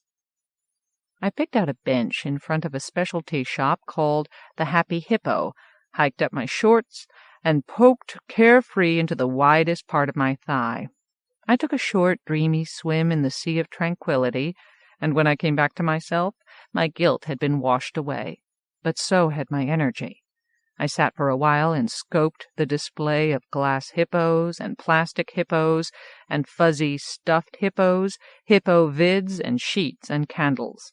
Down the bench from me a homeless woman dozed. It was still pretty early in the season for a weather gypsy to have come this far north. She wore red shorts and droopy red socks with plastic sandals, and 4 long-sleeved shirts, all unbuttoned, over a funny honey halter top. Her hair needed vacuuming, and she smelled old. All grown-ups smelled that way to me. It was something I had never gotten used to. No perfume or deodorant could cover up the leathery stink of adulthood. Kids could smell bad, too, but usually from something they got on them. It did not come from a rotting body. I rubbed a finger in the dampness under my arm, slicked it, and sniffed. There was a sweetness to kid sweat. I touched the drying finger to my tongue. You could even taste it. If I gave up getting stunted, stopped being Mr. Boy, I would smell like the woman at the end of the bench. I would start to die. I had never understood how grown-ups could live with that. The gypsy woke up, stretched, and smiled at me with gummy teeth. "You left comrade behind?" she said. I was startled. "What did you say?" "You know what this is?" She twitched her sleeve, and a pen light appeared in her hand. My throat tightened. "I know what it looks like." She gave me a wicked smile, aimed the pen light, and burned a pinhole through the bench a few centimeters from my leg. "Maybe I could interest you in some free laser surgery?" I could smell scorched plastic. "You're going to needle me here, in the middle of the Elm Street Mall?" I thought she was bluffing. Probably, I hoped. "If that's the way you want it. Mr. Montrose wants to know when you're delivering the wise guy to us." "Get away from me." "Not until you do what needs to be done." When I saw Happy Lurdane come out of the Happy Hippo, I waved. A desperation move, but then it was easy to be brave with a head full of carefree. "Mr. Boy!" She veered over to us. "Hi!" I scooted farther down the bench to make room for her between me and the gypsy. I knew she would stay to chat. Happy Lurdane was one of those chirpy lightweights who seemed to want lots of friends, but did not really try to be one. We tolerated her because she did not mind being snubbed, and she threw great parties. "Where have you been?" She settled beside me. "Haven't seen you in ages." The penlight disappeared, and the gypsy fell back into drowsy character. "Around." "Want to see what I just bought?" I nodded. My heart was hammering. She opened the bag and took out a fist-sized bundle covered with shipping plastic. She unwrapped a statue of a blue hippopotamus. "Be careful." She handed it to me. Cute. The hippo had crude flower designs drawn on its body. It was chipped and cracked. "Ancient Egyptian. That means it's even before antique." She pulled a slip from the bag and read, "12th Dynasty, 1991 to 1786 B.C. Can you believe you can just buy something like that here in the mall? I mean, it must be like 1,000 years old or something." "Try 4,000. "No wonder it cost so much. He wasn't going to sell it to me, so I had to spend some of next month's allowance." She took it from me and rewrapped it. "It's for the smash party tomorrow. You're coming, aren't you?" "Maybe." "Is something wrong?" I ignored that. "Hey, where's Comrade? I don't think I've ever seen you two apart before." I decided to take a chance. "Want to get some doughboys?" "Sure." She glanced at me with delighted astonishment. "Are you sure you're all right?" I took her arm, maneuvering to keep her between me and the gypsy. If Happy got needled, it would be no great loss to Western civilization. She babbled on about her party as we stepped onto the westbound slidewalk. I turned to look back. The gypsy waved as she hopped the eastbound. "Look, Happy," I said. "I'm sorry, but I changed my mind. Later, okay?" "But—" I did not stop for an argument. I darted off the slidewalk and sprinted through the mall to the station. I went straight to a ticket window, shoved the cash card under the grill, and asked the agent for a one-way to Grand Central. 40,000 people lived in New Canaan. Most of them had heard of me because of my mom. 9 million strangers jammed New York City. It was a good place to disappear. The agent had my ticket in her hand when the reader beeped and spat the card out. "No!" I slammed my fist on the counter. "Try it again." The cash card was guaranteed by Amex to be secure, and it had just worked at the drugstore. She glanced at the card, then slid it back under the grill. No use. The denomination readout flashed alternating messages: voided and bank recall. "You've got trouble, son." She was right. As I left the station, I felt the carefree struggle one last time with my dread and lose. I did not even have the money to call home. I wandered around for a while, dazed, and then I was standing in front of the flower shop in the Elm Street Mall. Green Dream, Contemporary and Conventional Plants. I had telelinked with Tree every day since our drive, and every day she had asked me over, but I was not ready to meet her family. I suppose I was still trying to pretend she was not a stiff. I wavered at the door now, breathing the cool scent of damp soil in clay pots. The gypsy could come after me again. I might be putting these people in danger. Using Happy as a shield was one thing, but I liked Tree a lot. I backed away and peered through a window fringed with sweat and teeming with bizarre plants with flame-colored tongues. Someone wearing khaki moved. I could not tell if it was Tree or not. I thought of what she had said about no one having adventures in the mall. The front of the showroom was a green cave, darker than I had expected. Baskets dripping with bright flowers hung like stalactites. Leathery-leaved understory plants formed stalagmites. As I threaded my way toward the back, I came upon the kid I had seen wearing the Green Dream uniform, a khaki nightmare of pleats and flaps and brass buttons, and about 6 too many pockets. He was misting leaves with a pump bottle filled with blue liquid. I decided he must be the brother. "Hi," I said. "I'm looking for Treemanisha." Fidel was shorter than me and darker than his sister. He had a wiry plush of beautiful black hair that I was immediately tempted to touch. "Are you?"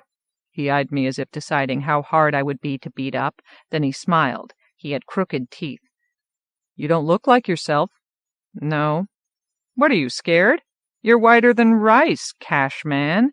Don't worry, the stiffs won't hurt you." Laughing, he feinted a punch at my arm. I was not reassured. "You're Fidel." "I've seen your DI files," he said. "I asked around. I know about you. So don't be telling my sister any more lies, understand?" He snapped his fingers in my face. "Behave yourself, Cashman, and we'll be fine." He still had the boyish excitability I had lost after the first stunting. "She's out back, so first you have to get by the old man." The rear of the store was brighter. Sunlight streamed through the clear krillac roof. There was a counter, and behind it a glass-doored refrigerator filled with cut flowers. A side entrance opened to the greenhouse. Mrs. Schliemann, one of Mom's lawyers who had an office in the mall, was deciding what to buy. She was shopping with her wise guy secretary, who looked like he had just stepped out of a vodka ad. "Wait." Fidel rested a hand on my shoulder. "I'll tell her you're here." "But how long will they last?" Mrs. Schliemann sniffed a frilly yellow flower. "I should probably get the Dura roses." "Whatever you want, Mrs. Schliemann. Dura roses are a good product. I sell them by the truckload," said Mr. Joplin with a chuckle. "But these carnations are real flowers, raised here in my greenhouse. So maybe you can't stick them in your dishwasher, but put some where people can touch and smell them, and I guarantee you'll get compliments." "Why, Peter Cage," said Mrs. Schliemann. "Is that you? I haven't seen you since the picnic. How's your mother?" She did not introduce her wise guy. "Extreme," I said. She nodded absently. "That's nice. All right then, Mr. Joplin, give me a dozen of your carnations and 2 dozen yellow Dura roses."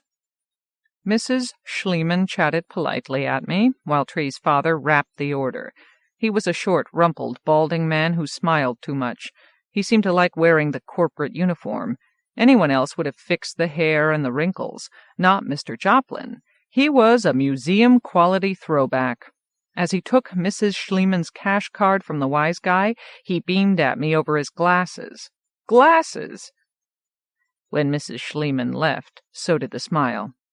"Peter Cage," he said. "Is that your name?" "Mr. Boy is my name, sir." "You're Tree's new friend." He nodded. "She's told us about you. She's doing chores just now. You know, we have to work for a living here." "Sure," and I knew what he left unsaid. "Unlike you, you spoiled little freak." It was always the same with these stiffs. I walked in the door, and already they hated me. At least he was not pretending, like Mrs. Schliemann. I gave him 2 points for honesty and kept my mouth shut. "What is it you want here, Peter?" "Nothing, sir." If he was going to Peter me, I was going to sir him right back. "I just stopped by to say hello. Treemanisha did invite me, sir, but if you'd rather I left—" No, Tree warned us you might come." She and Fidel raced into the room as if they were afraid their father and I would already be at each other's throats. "Oh, hi, Mr. Boy," she said. Her father snorted at the sound of my name. "Hi," I grinned at her. It was the easiest thing I had done that day. She was wearing her uniform. When she saw that I had noticed, she blushed. "Well, you asked for it." She tugged self-consciously at the waist of her fatigues. "You want to come in?" "Just a minute." Mr. Joplin stepped in front of the door, blocking our escape. "You finished E-class?" "Yes." "Check the flats?" "I'm almost done." "After that, you'd better pick some dinner and get it started. Your mama called and said she wouldn't be home until 6:15. "Sure." "And you'll take orders for me on line 2? She leaned against the counter and sighed. "Do I have a choice?" He backed away and waved us through. "Sorry, sweetheart. I don't know how we would get along without you." He caught her brother by the shirt. "Not you, Fidel. You're misting, remember?" A short tunnel ran from their mall storefront to the rehabbed furniture warehouse built over the Amtrak rails. Green Dream had installed a Krillac roof and fans and a grow lighting system. The Joplins squeezed themselves into the leftover spaces not filled with inventory. The air in the greenhouse was heavy and warm, and it smelled like rain. No walls, no privacy other than that provided by the plants. "Here's where I sleep." Tree sat on her unmade bed. Her space was formed by a cinder-block wall painted yellow and a screen of palms. "Chinese fan, bamboo, lady, date, kentia," she said, naming them for me like they were her pets. "I grow them myself for spending money." Her school comm was on top of her dresser. Several drawers hung open. Pink skin tights trailed from one. Clothes were scattered like piles of leaves across the floor. "I guess I'm kind of a slob," she said, as she stripped off the uniform, wadded it, and then banked it off the dresser into the top drawer. I could see her bare back in the mirror plastic taped to the wall. "Take your things off if you want." I hesitated. "Or not, but it's kind of muggy to stay dressed. You'll sweat." I unvelcroed my shirt. I did not mind at all seeing Tree without clothes, but I did not undress for anyone except the stiffs at the clinic. I stepped out of my pants. Being naked somehow had got connected with being helpless. I had this puckery feeling in my dick, like it was going to curl up and die. I could imagine the gypsy popping out from behind a palm and laughing at me. No, I was not going to think about that. Not here. "Comfortable?" said Tree. Sure. My voice was turning to dust in my throat. Do all Green Dream employees run around the back room in the nude? I doubt it. She smiled as if the thought tickled her. We're not exactly your average mall drones. Come, help me finish the chores. I was glad to let her lead so that she was not looking at me, although I could still watch her. I was fascinated by the sweep of her buttocks, the curve of her spine. She strolled, flat-footed and at ease, through her private jungle.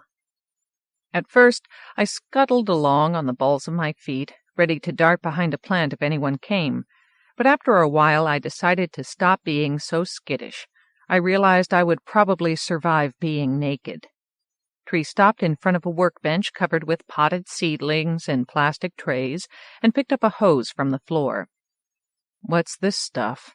I kept to the opposite side of the bench, using it to cover myself. Greens. She lifted a seedling to check the water level in the tray beneath. What are greens? It's too boring. She squirted some water in and replaced the seedling. Tell me, I'm interested. In greens? You liar. She glanced at me and shook her head. Okay. She pointed as she said the names. Lettuce, spinach, pak choi, chard, kale, rocket. Got that? And a few tomatoes over there. Peppers, too. GD is trying to break into the food business. They think people will grow more of their own if they find out how easy it is. Is it? Greens are. She inspected the next tray. Just add water. Yeah, sure. It's because they've been photosynthetically enhanced. Bigger leaves arranged better, low respiration rates. They teach us this stuff at GD Family Camp. It's what we do instead of vacation. She squashed something between her thumb and forefinger. They mix all these bacteria that make their own fertilizer into the soil, fix nitrogen right out of the air. And then there's this other stuff that sticks to the roots, rhizobacteria and mycorrhizae. She finished the last tray and coiled the hose. These flats will produce under candlelight in a closet. Bored yet? How do they taste? Pretty bland, most of them. Some stink, like kale and rocket. But we have to eat them for the good of the corporation. She stuck her tongue out. You want to stay for dinner? Mrs. Joplin made me call home before she would feed me. She refused to understand that my mom did not care. So I linked, asked Mom to send a car to the back door at 8:30, and faded. No time to discuss the missing $16,000. Dinner was from the cookbook Tree had been issued at camp, a bowl of cold bean soup, fresh cornbread, and chard and cheese loaf. She let me help her make it, even though I had never cooked before. I was amazed at how simple cornbread was. 6 ingredients: flour, cornmeal, baking powder, milk, oil, and ovo binder. Mix and pour into a greased pan. Bake 20 minutes at 220 degrees Celsius and serve. There was nothing magic or even very mysterious about homemade cornbread, except for the way its smell held me spellbound. Supper was the Joplins' daily meal together. They ate in front of security windows near the tunnel to the store. When a customer came, someone ran out front. According to contract, they had to stay open 24 hours a day. Many of the suburban malls had gone to all-night operation. The competition from New York City was deadly. Mr. Joplin stood duty most of the time, but since they were a franchise family, everybody took turns. Even Mrs. Joplin, who also worked part-time as a fact-finder at the mall's data stop. Tree's mother was plump and graying, and she had a smile that was almost bright enough to distract me from her naked body. She seemed harmless, except that she knew how to ask questions. After all, her job was finding out stuff for data stop customers. She had this way of locking on to you as you talked. The longer the conversation, the greater her intensity. It was hard to lie to her. Normally, that kind of aggressiveness in grown-ups made me jumpy. No doubt she had run a search on me. I wondered just what she had turned up. Fact-finders had to obey the law, so they only accessed public domain information, unlike Comrade, who would cheerfully operate on whatever I set him to. The Joplins' bank records, for instance. I knew that Mrs. Joplin had made about $11,000 last year at the Infomat in the Elkhart Mall, that the family borrowed $135,000 at 9.78% interest to move to their new franchise, and that they lost $213 in their first 2 months in New Canaan. I kept my research a secret, of course, and they acted innocent, too. I let them pump me about Mom as we ate. I was used to being asked. After all, Mom was famous. Fidel wanted to know how much it had cost her to get twanked, how big she was, what she looked like on the inside, and what she ate, if she got cold in the winter, stuff like that. The others asked more personal questions. Tree wondered if Mom ever got lonely, and whether she was going to be the Statue of Liberty for the rest of her life. Mrs. Joplin was interested in Mom's remotes, of all things. Which ones I got along with, which ones I could not stand, whether I thought any of them was really her. Mr. Joplin asked if she liked being what she was. How was I supposed to know? After dinner, I helped Fidel clear the table. While we were alone in the kitchen, he complained. "You think they eat this shit at GD headquarters?" He scraped his untouched charred loaf into the composter. I kind of liked the cornbread. If only he'd buy meat once in a while, but he's too cheap. Or doughboys. Tree says you bought her doughboys. I told him to skip school sometime and we would go out for lunch. He thought that was a great idea. When we came back out, Mr. Joplin actually smiled at me. He had been losing his edge all during dinner. Maybe Chard agreed with him. He pulled a pipe from his pocket, began stuffing something into it, and asked me if I followed baseball. I told him no. Paintball? No. Basketball? I said I watched dino fights sometimes. His pal is the dinosaur that goes to our school, said Fidel. He may look like a dinosaur, but he's really a boy, said Mr. Joplin, as if making an important distinction. The dinosaurs died out millions of years ago.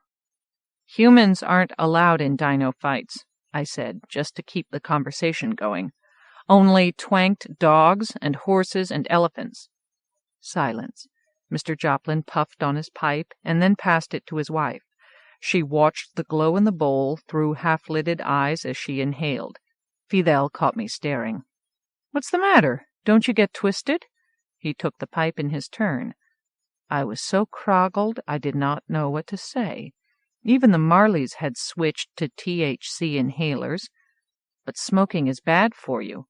It smelled like a dirty sock had caught fire. Hemp is ancient, natural. Mr. Joplin spoke in a clipped voice as if swallowing his words. Opens the mind to what's real. When he sighed, smoke poured out of his nose. We grow it ourselves, you know. I took the pipe when Tree offered it.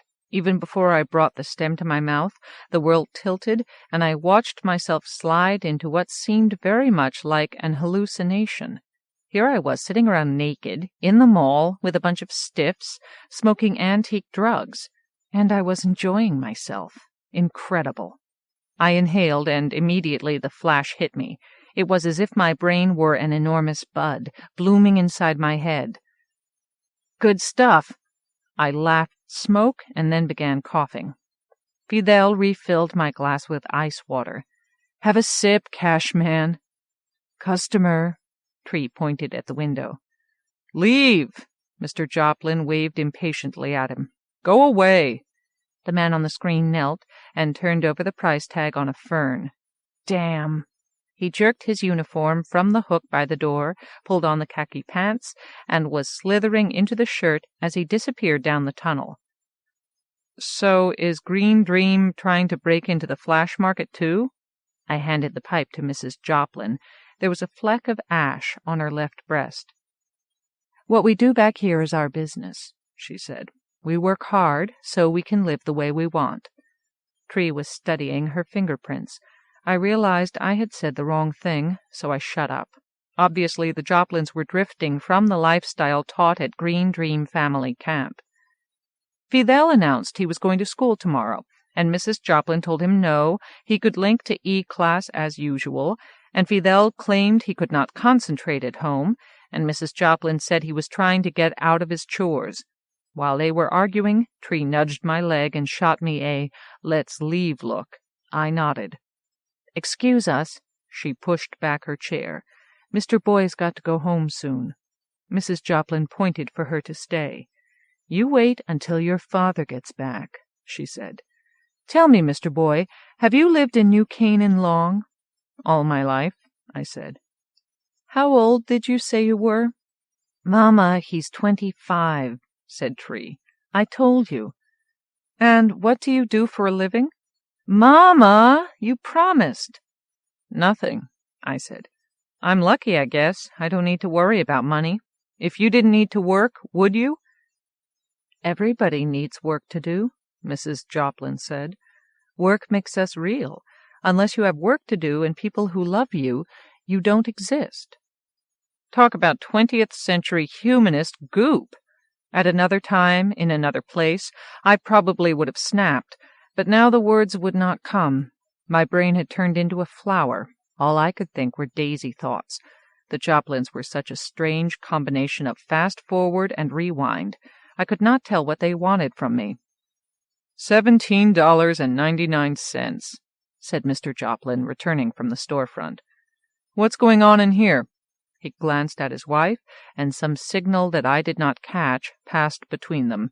He circled the table, came up behind me, and laid his heavy hands on my shoulders. I shuddered. I thought for a moment he meant to strangle me. "I'm not going to hurt you, Peter," he said. "Before you go, I have something to say." "Daddy!" Tree squirmed in her chair. Fidel looked uncomfortable, too, as if he guessed what was coming. Sure, I did not have much choice. The weight on my shoulders eased, but did not entirely go away. "You should feel the ache in this boy, LaDonna." "I know," said Mrs. Joplin. "Hard as plastic."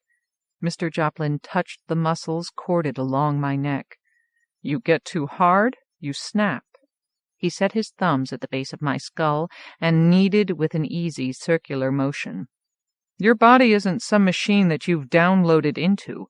It's alive, real. You have to learn to listen to it. That's why we smoke. Hear these muscles? They're screaming."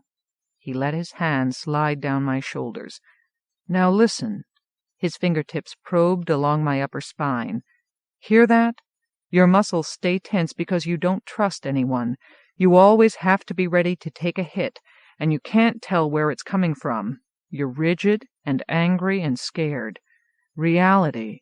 Your body is speaking to you."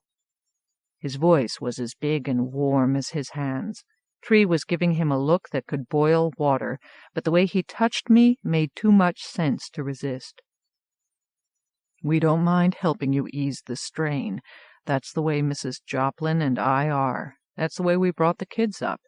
But first you have to admit you're hurting, and then you have to respect us enough to take what we have to give.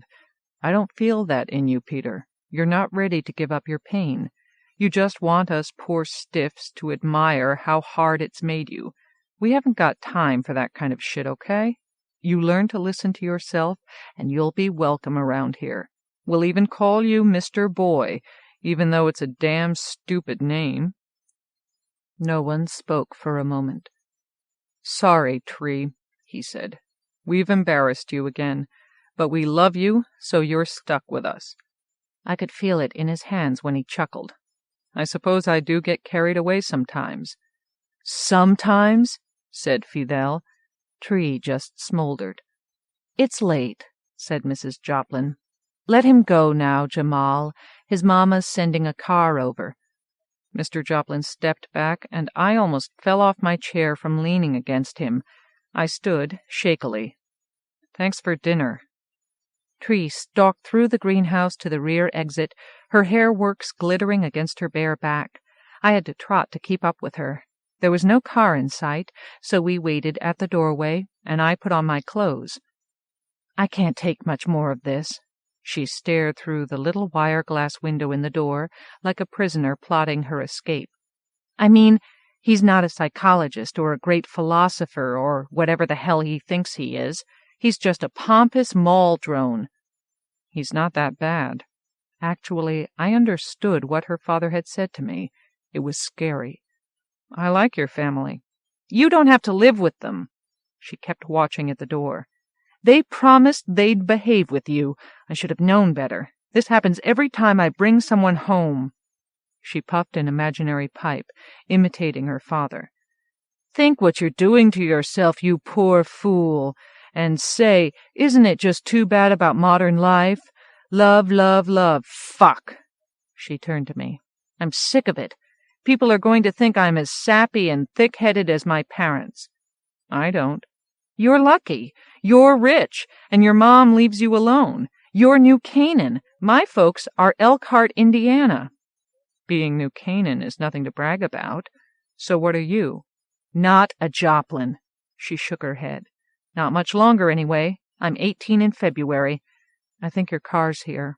She held out her arms and hugged me goodbye. "Sorry you had to sit through that. Don't drop me, okay? I like you, Mr. Boy." She did not let go for a while. Dropping her had never occurred to me. I was not thinking of anything at all except the silkiness of her skin, the warmth of her body. Her breath whispered through my hair, and her nipples brushed my ribs, and then she kissed me, just on the cheek, but the damage was done. I was stunted. I was not supposed to feel this way about anyone. Comrade was waiting in the back seat. We rode home in silence. I had nothing to say to him. He would not understand. None of my friends would. They would warn me that all she wanted was to spend some of my money, or they would make bad jokes about the nudity, or the Joplin's mushy realism. No way I could explain the innocence of the way they touched one another. "The old man did what to you?"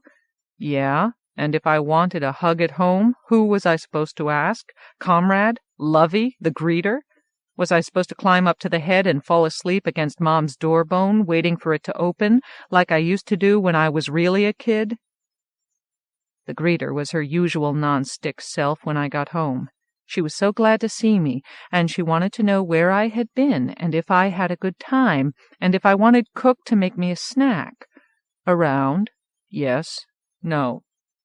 She said the bank had called about some problem with one of the cash cards she had given me, a security glitch that they had taken care of and were very sorry about. Did I know about it? And did I need a new card? And would 20,000 be enough? "Yes. Please? Thanks." And that was it. I found myself resenting Mom because she did not have to care about losing $16 or $20 or $50,000. And she had reminded me of my problems when all I wanted to think of was Tree. She was no help to me, never had been. I had things so twisted around that I almost told her about Montross myself, just to get a reaction. Here some guy had tapped our files and threatened my life, and she asked if I wanted a snack. Why keep me around if she was going to pay so little attention? I wanted to shock her, to make her take me seriously. But I did not know how. The room brain woke me. "Stenny's calling." "Talk to me, Mr. Party Boy." A window opened. He was in his car. "You dead or alive?" "Asleep." I rolled over. "Time is it?" 10:30, and I'm bored. Want me to come get you now, or should I meet you there?" "What?" "Happy's. Don't tell me you forgot. They're doing a piano." "Who cares?" I crawled out of bed and slouched into the bathroom. "She says she's asking Tree Joplin," Stenny called after me. "Asking her what?" I came out. "To the party." "Is she going?" "She's your cush." He gave me a toothy smile. "Call back when you're ready. Later." He faded. "She left a message," said the room brain. "Half-hour ago." "Tree, you got me up for Stenny and not for her?" "He's on the list. She's not. Happy called, too." "Comrade should have told you. Where is he?" Now I was grouchy. "She's on the list, okay? Give me playback." Tree seemed pleased with herself. "Hi, this is me. I got myself invited to a smash party this afternoon. You want to go?" She faded. That's all? Call her. Both her numbers are busy. I'll set redial. I found Comrade. He's on another line. You want Happy's message? No. Yes. You promised, Mr. Boy. Happy giggled. Look, you really, really don't want to miss this. Stenny's coming, and he said I should ask Joplin if I wanted you here, so you've got no excuse. Someone tugged at her. Stop that. Sorry, I'm being molested by a thick... She batted at her assailant. Mr. Boy, did I tell you that this Japanese reporter is coming to shoot a vid? What? She turned off camera. Sure, just like on the Nature Channel. Wildlife of America. We're all going to be famous. In Japan. This is history, Mr. Boy, and you're... Her face froze as the redial program finally linked to the green dream. The room brain brought Tree up in a new window. Oh, hi, she said. You rich boys sleep late. What's this about Happy's? She invited me. Tree was recharging her hair works with a red brush. I said yes. Something wrong? Comrade slipped into the room. I shushed him. You sure you want to go to a smash party? Sometimes they get a little crazy. She aimed the brush at me. You've been to smash parties before. You survived. Sure, but... Well, I haven't. All I know is that everybody at school is talking about this one, and I want to see what it's about. You tell your parents you're going? Are you kidding? They'd just say it was too dangerous. What's the matter, Mr. Boy? Are you scared? Come on, it'll be extreme. She's right. You should go, said Comrade. Is that Comrade? Tree said. You tell him, Comrade. I glared at him. Okay, I guess I'm outnumbered. Stenny said he'd drive. You want us to pick you up? She did. I flew at Comrade as soon as Tree faded. Don't you ever do that again! I shoved him, and he bumped up against the wall. I ought to throw you to Montross. You know, I just finished chatting with him. Comrade stayed calm and made no move to defend himself. He wants to meet, the three of us, face to face. He suggested Happy's. He suggested? I told you not to talk to him. I know, he shrugged. Anyway, I think we should do it. Who gave you permission to think? You did. What if we give him the picture back and open our files, and then I grovel, say I'm sorry, it'll never happen again, blah, blah, blah. Maybe we can even buy him off. What have we got to lose? You can't bribe software. And what if he decides to snatch us? I told Comrade about the gypsy with the penlight. You want Tree mixed up in this? All the expression drained from his face. He did not say anything at first, but I had watched his subroutines long enough to know that when he looked this blank, he was shaken. So we take a risk. Maybe we can get it over with, he said. He's not interested in Tree, and I won't let anything happen to you. Why do you think your mom bought me? Happy Lurdane lived on the former estate of Philip Johnson, a notorious 20th-century architect. In his will, Johnson had arranged to turn his compound into the Philip Johnson Memorial Museum, but after he died, his work went out of fashion. The glass skyscrapers in the cities did not age well. They started to fall apart, or were torn down because they wasted energy. Nobody visited the museum, and it went bankrupt. The Lurdanes had bought the property and made some changes. Johnson had designed all the odd little buildings on the estate himself. The main house was a shoebox of glass with no inside walls. Near it stood a windowless brick guest house. On a pond below was a dock that looked like a Greek temple. Past the circular swimming pool near the houses were two galleries that had once held Johnson's art collection, long since sold off. In Johnson's day, the scattered buildings had been connected only by paths, which made the compound impossible in the frosty Connecticut winters. The Lurdanes had enclosed the paths in clear tubes and commuted in a golf cart. Stenny told his Alpha not to wait, since the lot was already full and cars were parked well down the driveway. 5 of us squeezed out of the car. Me, Tree, Comrade, Stenny, and Janet Hoyt. Janet wore a Yankees jersey over pinstriped shorts. Tree was a little overdressed in her silver jaunts. I had on baggies, padded to make me seem bigger, and Comrade wore his usual window coat. Stenny lugged a box with his swag for the party. Freddie the teddy let us in. "Stenny and Mr. Boy!" He reared back on his hindquarters and roared. "Glad I'm not going to be the only beastie here. Hi, Janet. Hi, I'm Freddie," he said to Tree. His pink tongue lolled. "Come in this way. Fun starts right here. Some kids are swimming, and there's sex in the guest house. Everybody else is with Happy having lunch in the sculpture gallery." The interior of the glass house was bright and hard. Dark wood-block floor, some unfriendly furniture, huge panes of glass framed in black-painted steel.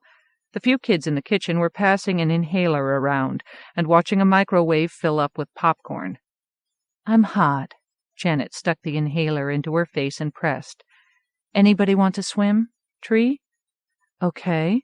Tree breathed in a polite dose and breathed out a giggle. "You?" she asked me. "I don't think so. I was too nervous. I kept expecting someone to jump out and throw a net over me. I'll watch." "I'd swim with you," said Stenny, "but I promised Happy I'd bring her these party favors as soon as I arrived." He nudged the box with his foot. "Can you wait a few minutes?" "Comrade and I will take them over." I grabbed the box and headed for the door, glad for the excuse to leave Tree behind while I went to find Montrose. "Meet you at the pool." The golf cart was gone, so we walked through the tube toward the sculpture gallery. "You have the picture?" I said. Comrade patted the pocket of his window coat. The tube was not air-conditioned, and the afternoon sun pounded us through the optical plastic. There was no sound inside. Even our footsteps were swallowed by the astroturf. The box got heavier. We passed the entrance to the old painting gallery, which looked like a bomb shelter. Finally, I had to break the silence. "I feel strange being here," I said. "Not just because of the thing with Montrose. I really think I lost myself last time I got stunted. Not sure who I am anymore, but I don't think I belong with these kids." "People change, Tovarish," said Comrade. "Even you." "Have I changed?" He smiled. "Now that you've got a cush, your own mother wouldn't recognize you." "You know what your problem is?" I grinned and bumped up against him on purpose. "You're jealous of Tree." "Shouldn't I be?" "Oh, I don't know. I can't tell if Tree likes who I was or who I might be. She's changing, too. She's so hot to break away from her parents, become part of this town, except that what she's headed for probably isn't worth the trip. I feel like I should protect her, but that means guarding her from people like me, except I don't think I'm Mom's Mr. Boy anymore. Does that make sense?" "Sure." He gazed straight ahead, but all the heads on his window coat were scoping me. "Maybe when you're finished changing, you won't need me." The thought had occurred to me. For years he had been the only one I could talk to, but as we closed on the gallery, I did not know what to say. I shook my head. "I just feel strange." And then we arrived. The sculpture gallery was designed for show-offs. Short flights of steps and a series of stagey balconies descended around the white brick exterior walls to the central exhibition area. The space was open so you could chat with your little knot of friends and, at the same time, spy on everyone else. About 30 kids were eating pizza and Crispix off paper plates. At the bottom of the stairs, as advertised, was a black upright piano. Piled beside it was the rest of the swag.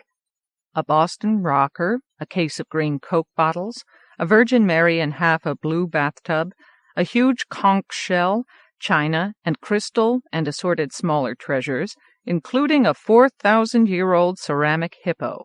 There were real animals, too, in cages near the gun rack, a turkey, some stray dogs and cats, turtles, frogs, assorted rodents. I was threading my way across the first balcony when I was stopped by the Japanese reporter who was wearing microcam eyes. "Excuse me, please?" he said. "I am Matsuo Shikibu, and I will be recording this event for Nippon Hoso Kyokai, Public Telelink of Japan." He smiled and bowed. When his head came up, the red light between his lenses was on. "You are—" "Raskolnikov," said Comrade, edging between me and the camera. Rodeo Raskolnikov. He took Shikibu's hand and pumped it. And my associate here, Mr. Peter Pan. He turned as if to introduce me, but we had long since choreographed this dodge. As I sidestepped past, he kept shielding me from the reporter with his body. "We're friends of the bride," Comrade said, "and we're really excited to be making new friends in your country. Banzai, Nippon." I slipped by them and scooted downstairs. Happy was basking by the piano. She spotted me as I reached the middle landing. "Mr. Boy!" It was not so much a greeting as an announcement. She was wearing a body mic, and her voice boomed over the sound system. "You made it!" The stream of conversation rippled momentarily, a few heads turned, and then the party flowed on. Shikibu rushed to the edge of the upper balcony and caught me with a long shot. I set the box on the Steinway. Stenny brought this. She opened it eagerly. "Look, everyone!" She held up a stack of square cardboard albums, about 30 centimeters on a side. There were pictures of musicians on the front, words on the back. "What are they?" she asked me. "Phonograph records," said the kid next to Happy. "It's how they used to play music before digital." "Errol Garner Soliloquy," she read aloud. "What's this? D.J.A.N.G.O. Reinhardt and the American Jazz Giants? Sounds scary." She giggled as she pawed quickly through the other albums. Handy, Ellington, Hawkins, Parker, 3 Armstrongs. One was Piano Rags by Scott Joplin. Stenny's bent idea of a joke? Maybe the lizard was smarter than he looked. Happy pulled a black plastic record out of one sleeve and scratched a fingernail across little ridges. "Oh, a non-slip surface." The party had a limited attention span. When she realized she had lost her audience, she shut off the mic and put the box with the rest of the swag. "We have to start at 4, no matter what. There's so much stuff." The kid who knew about records wormed into our conversation. Happy put her hand on his shoulder. "Mr. Boy, do you know my friend Weldon?" she said. "He's new." Montross grinned. "We met on Playroom." "Where is Stenny, anyway?" said Happy. "Swimming," I said. Montross appeared to be in his late teens. Bigger than me. Everyone was bigger than me. He wore green shorts and a window shirt of surfers at Waimea. He looked like everybody. There was nothing about him to remember. I considered bashing the smirk off his face, but it was a bad idea. If he was software, he could not feel anything, and I would probably break my hand on his temporary chassis. "Got to go. I promised Stenny I'd meet him back at the pool. Hey, Weldon, want to tag along?" "You come right back," said Happy. "We're starting at 4. Tell everyone." We avoided the tube and cut across the lawn for privacy. Comrade handed Montross the envelope. He slid the photograph out, and I had one last glimpse. This time the dead man left me cold. In fact, I was embarrassed. Although he kept a straight face, I knew what Montross was thinking about me. Maybe he was right. I wished he would put the picture away. He was not one of us. He could not understand. I wondered if Tree had come far enough yet to appreciate corpse porn. "It's the only copy," Comrade said. "All right." Finally, Montross crammed it into the pocket of his shorts. "You tapped our files. You know it's true." "So?" "So enough," I said. "You have what you wanted." "I've already explained." Montross was being patient. "Getting this back doesn't close the case. I have to take preventive measures." "Meaning you turn Comrade into a carrot?" "Meaning I repair him. You're the one who took him to the chop shop. Deregulated wise guys are dangerous. Maybe not to you, but certainly to property and probably to other people. It's a straightforward procedure. He'll be fully functional afterward." "Plug your procedure, Jack. We're leaving." Both wise guys stopped. "I thought you agreed," said Montross. "Let's go, Comrade." I grabbed his arm, but he shook me off. "Where?" he said. "Anywhere. just so I never have to listen to this again. I pulled again, angry at Comrade for stalling. Your wise guy is supposed to anticipate your needs, do whatever you want. But we haven't even tried to. Forget it then. I give up. I pushed him toward Montross. You want to chat? Fine. Go right ahead.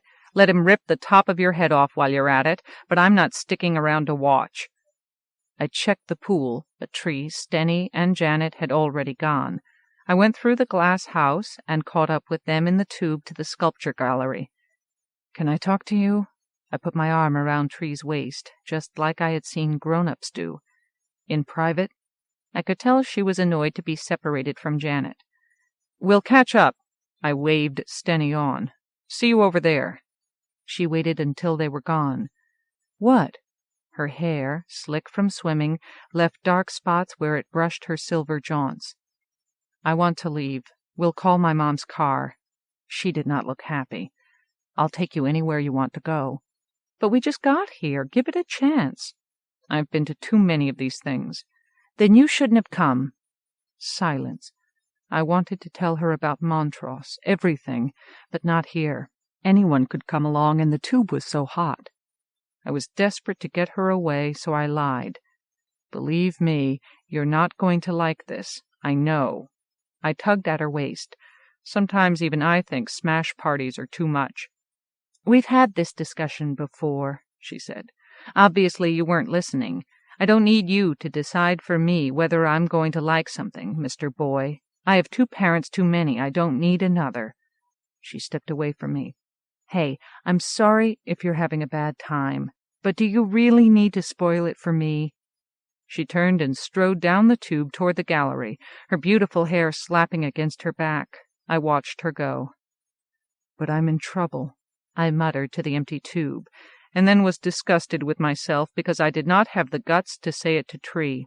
I was too scared she would not care. I stood there, sweating. For a moment the stink of doubt filled my nostrils. Then I followed her in. I could not abandon her to the extremists. The gallery was jammed now. Maybe 100 kids swarmed across the balconies and down the stairs. Some perched along the edges, their feet scuffing the white brick. Happy had turned up the volume. According to Guinness, was set at the University of Oklahoma in Norman, Oklahoma in 2012. 3 minutes and 14 seconds. The crowd rumbled in disbelief.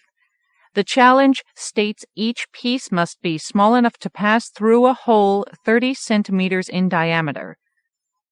I worked my way to an opening beside a rubber tree. Happy posed on the keyboard of the piano. Freddie the Teddy and the Gorilla Brothers, Mike and Bubba, lined up beside her. No mechanical tools are allowed. She gestured at an armory of axes, sledgehammers, spikes, and crowbars laid out on the floor. A paper plate spun across the room. I could not see Tree. This piano is over 200 years old, Happy continued, which means the white keys are ivory. She plunked a note. Dead elephants. Everybody heaved a sympathetic aw. The blacks are ebony, hacked from the rainforest. Another note, less reaction. It deserves to die. Applause. Comrade and I spotted each other at almost the same time. He and Montross stood toward the rear of the lower balcony. He gestured for me to come down. I ignored him. Do you boys have anything to say? Happy said. Yeah. Freddie hefted an axe. Let's make landfill. I ducked around the rubber tree and heard the crack of splitting wood, the iron groan of a piano frame yielding its last music. The spectators hooted approval. As I bumped past kids, searching for Tree, the instrument's death cry made me think of taking a hammer to Montross. If fights broke out, no one would care if Comrade and I dragged him outside. I wanted to beat him until he shuddered and came unstrung, and his works glinted in the thudding August light. It would make me feel extreme again. Crunch. Kids shrieked. Go, go, go! The party was lifting off and taking me with it. You are Mr. Boy Cage. Abruptly, Shiki Boo's micro-cam eyes were in my face. We know your famous mother. He had to shout to be heard. I have a question. Go away. 30 seconds, a girl's voice boomed over the speakers. U.S. and Japan are very different, yes? He pressed closer. We honor ancestors, our past. You seem to hate so much. He gestured at the gallery. Why? Maybe we're spoiled. I barged past him. I saw Freddie swing a sledgehammer at the exposed frame. Clang! A chunk of twisted iron clattered across the brick floor, trailing broken strings. Happy scooped the mess up and shoved it through a 30-centimeter hole drilled in an upright sheet of particle board. The timekeeper called out again. 1 minute! I had come far enough around the curve of the stairs to see her. Treemonisha! She glanced up, her face alight with pleasure, and waved. I was frightened for her. She was climbing into the same box I needed to break out of, so I rushed down the stairs to rescue her, little boy knight in shining armor, and ran right into Comrade's arms. I've decided, he said. Mnie fakao stoyable. Great. I had to get to Tree. Later, okay? When I tried to go by, he picked me up. I started thrashing. It was the first fight of the afternoon, and I lost. He carried me over to Montross. The gallery was in an uproar. All set, said Montross. I'll have to borrow him for a while. I'll drop him off tonight at your mom. Then we're done. Done? I kept trying to get free, but Comrade crushed me against him. It's what you want. His body was so hard. And what your mom wants. Mom? She doesn't even know. She knows everything, Comrade said. She watches you constantly. What else does she have to do all day? He let me go. Remember you said I was sloppy getting the picture? I wasn't. It was a clean operation, only someone tipped Data Safe off. But she promised. Besides, that makes no— 2 minutes, Tree called. But he threatened me, I said. He was going to blow me up, needle me in the mall. We wouldn't do that. Montross spread his hands innocently. It's against the law. Yeah? Well then drop dead, Jack. I poked a finger at him. Deal's off. No, it's not, said Comrade. It's too late. This isn't about the picture anymore, Mr. Boy. It's about you. You weren't supposed to change, but you did. Maybe they botched the last stunting. Maybe it's Treemonisha. Whatever, you've outgrown me, the way I am now.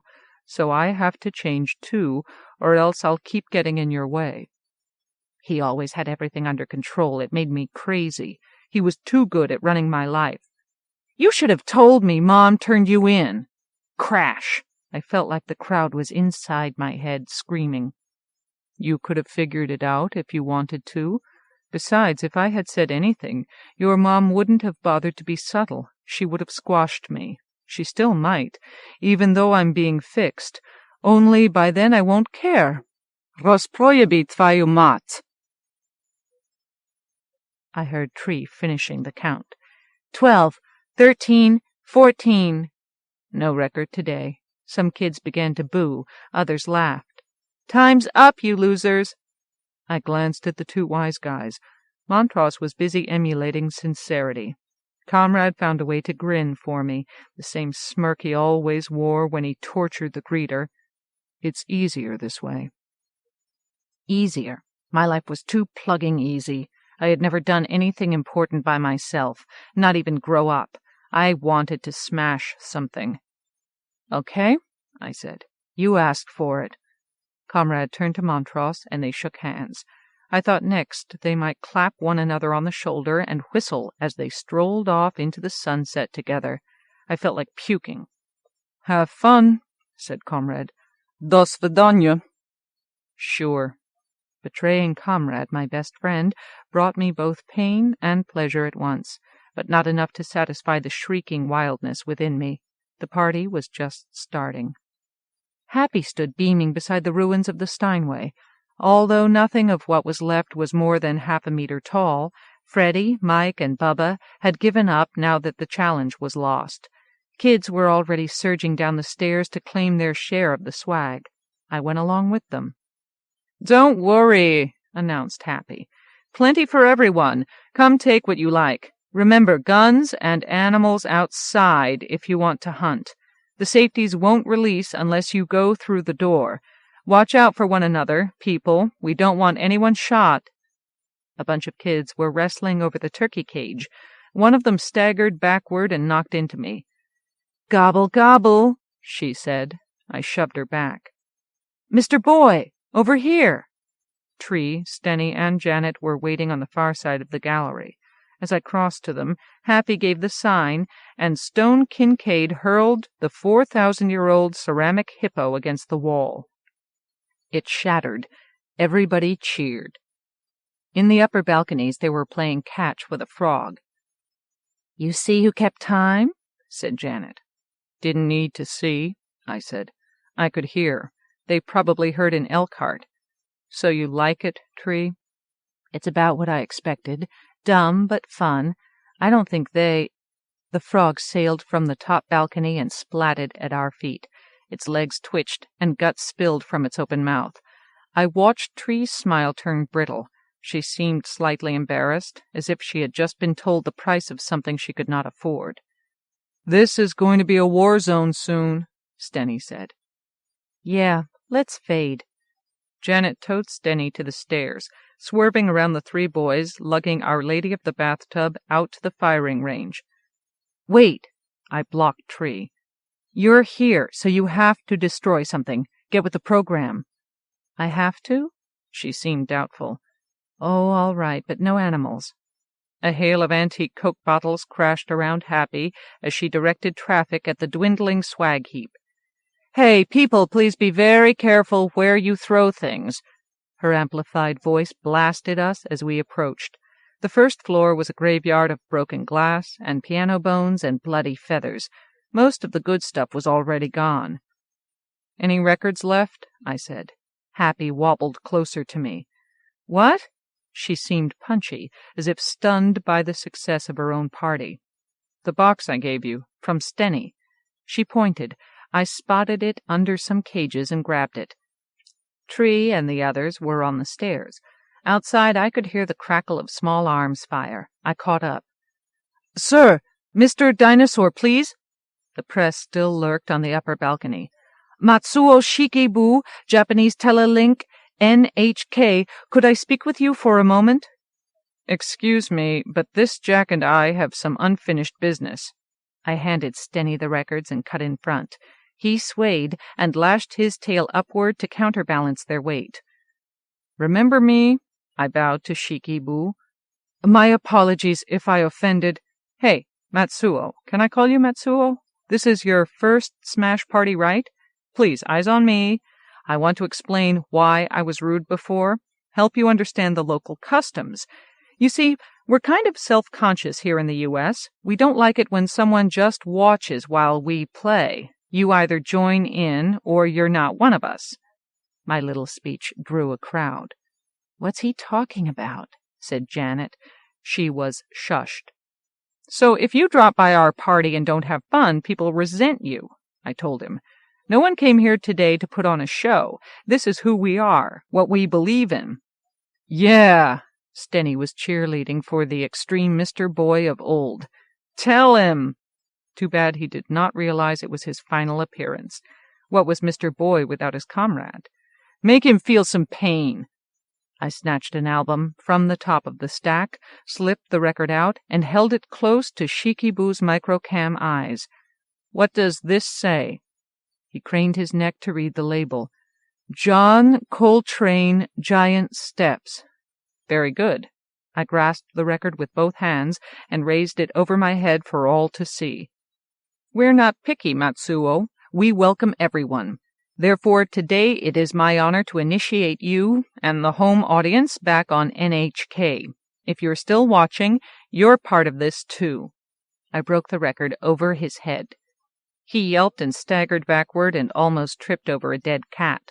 Stone Kincaid caught him and propped him up. "Congratulations," said Stenny as he waved his claws at Japan.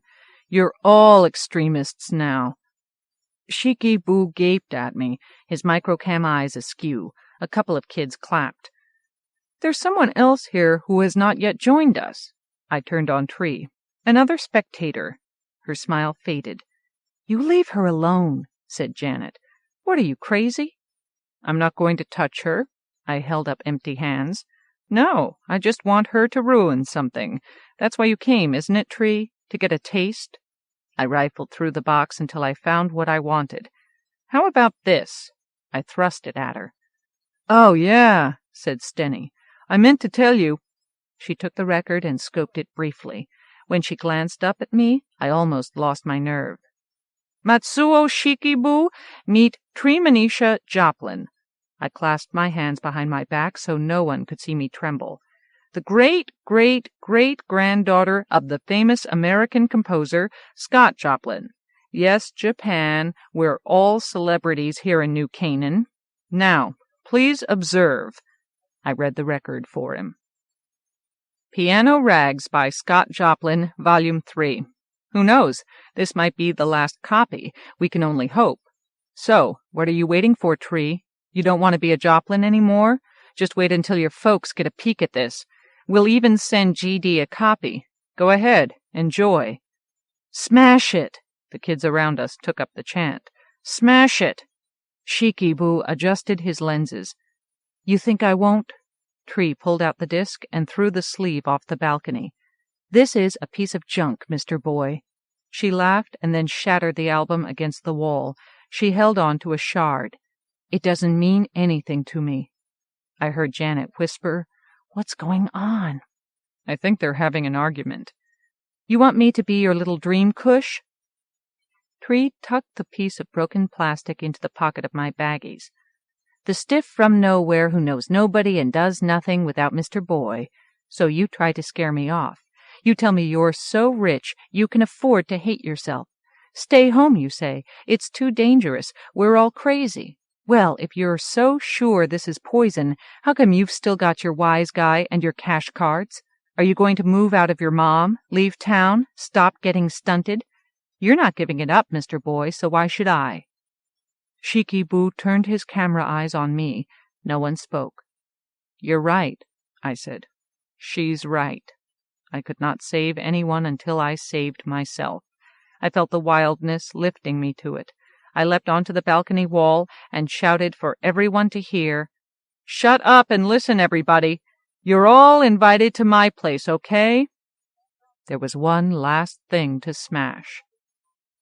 Stop this, Peter. The greeter no longer thought I was cute. What are you doing? She trembled as if the kids spilling into her were an infection. I thought you'd like to meet my friends, I said.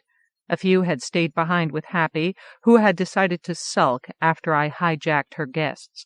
The rest had followed me home in a caravan so I could warn off the sentry robots. It was already a Hall of Fame bash. Treemanisha Joplin, this is my mom, sort of. Hi. Tree held out her hand uncertainly. The greeter was no longer the human doormat. Get them out of me. She was too jumpy to be polite. Right now. Someone turned up a boombox. Skitter music filled the room like a siren. Tree said something I could not hear. When I put a hand to my ear, she leaned close and said, Don't be so mean, Mr. Boy. I think she's really frightened. I grinned and nodded. I'll tell Cook to make us some snacks. Bubba and Mike carried boxes filled with the last of his swag and set them on the coffee table. Kids fanned out, running their hands along her wrinkled, blood-hot walls, bouncing on the furniture. Stenny waved at me as he led a bunch upstairs for a tour. A leftover cat had gotten loose and was hissing and scratching underfoot. Some twisted kids had already stripped and were rolling in the floor hair, getting ready to have sex. Get dressed, you! The greeter kicked at them as she coiled her umbilical to keep it from being trampled. She retreated to her wall plug. You're hurting me!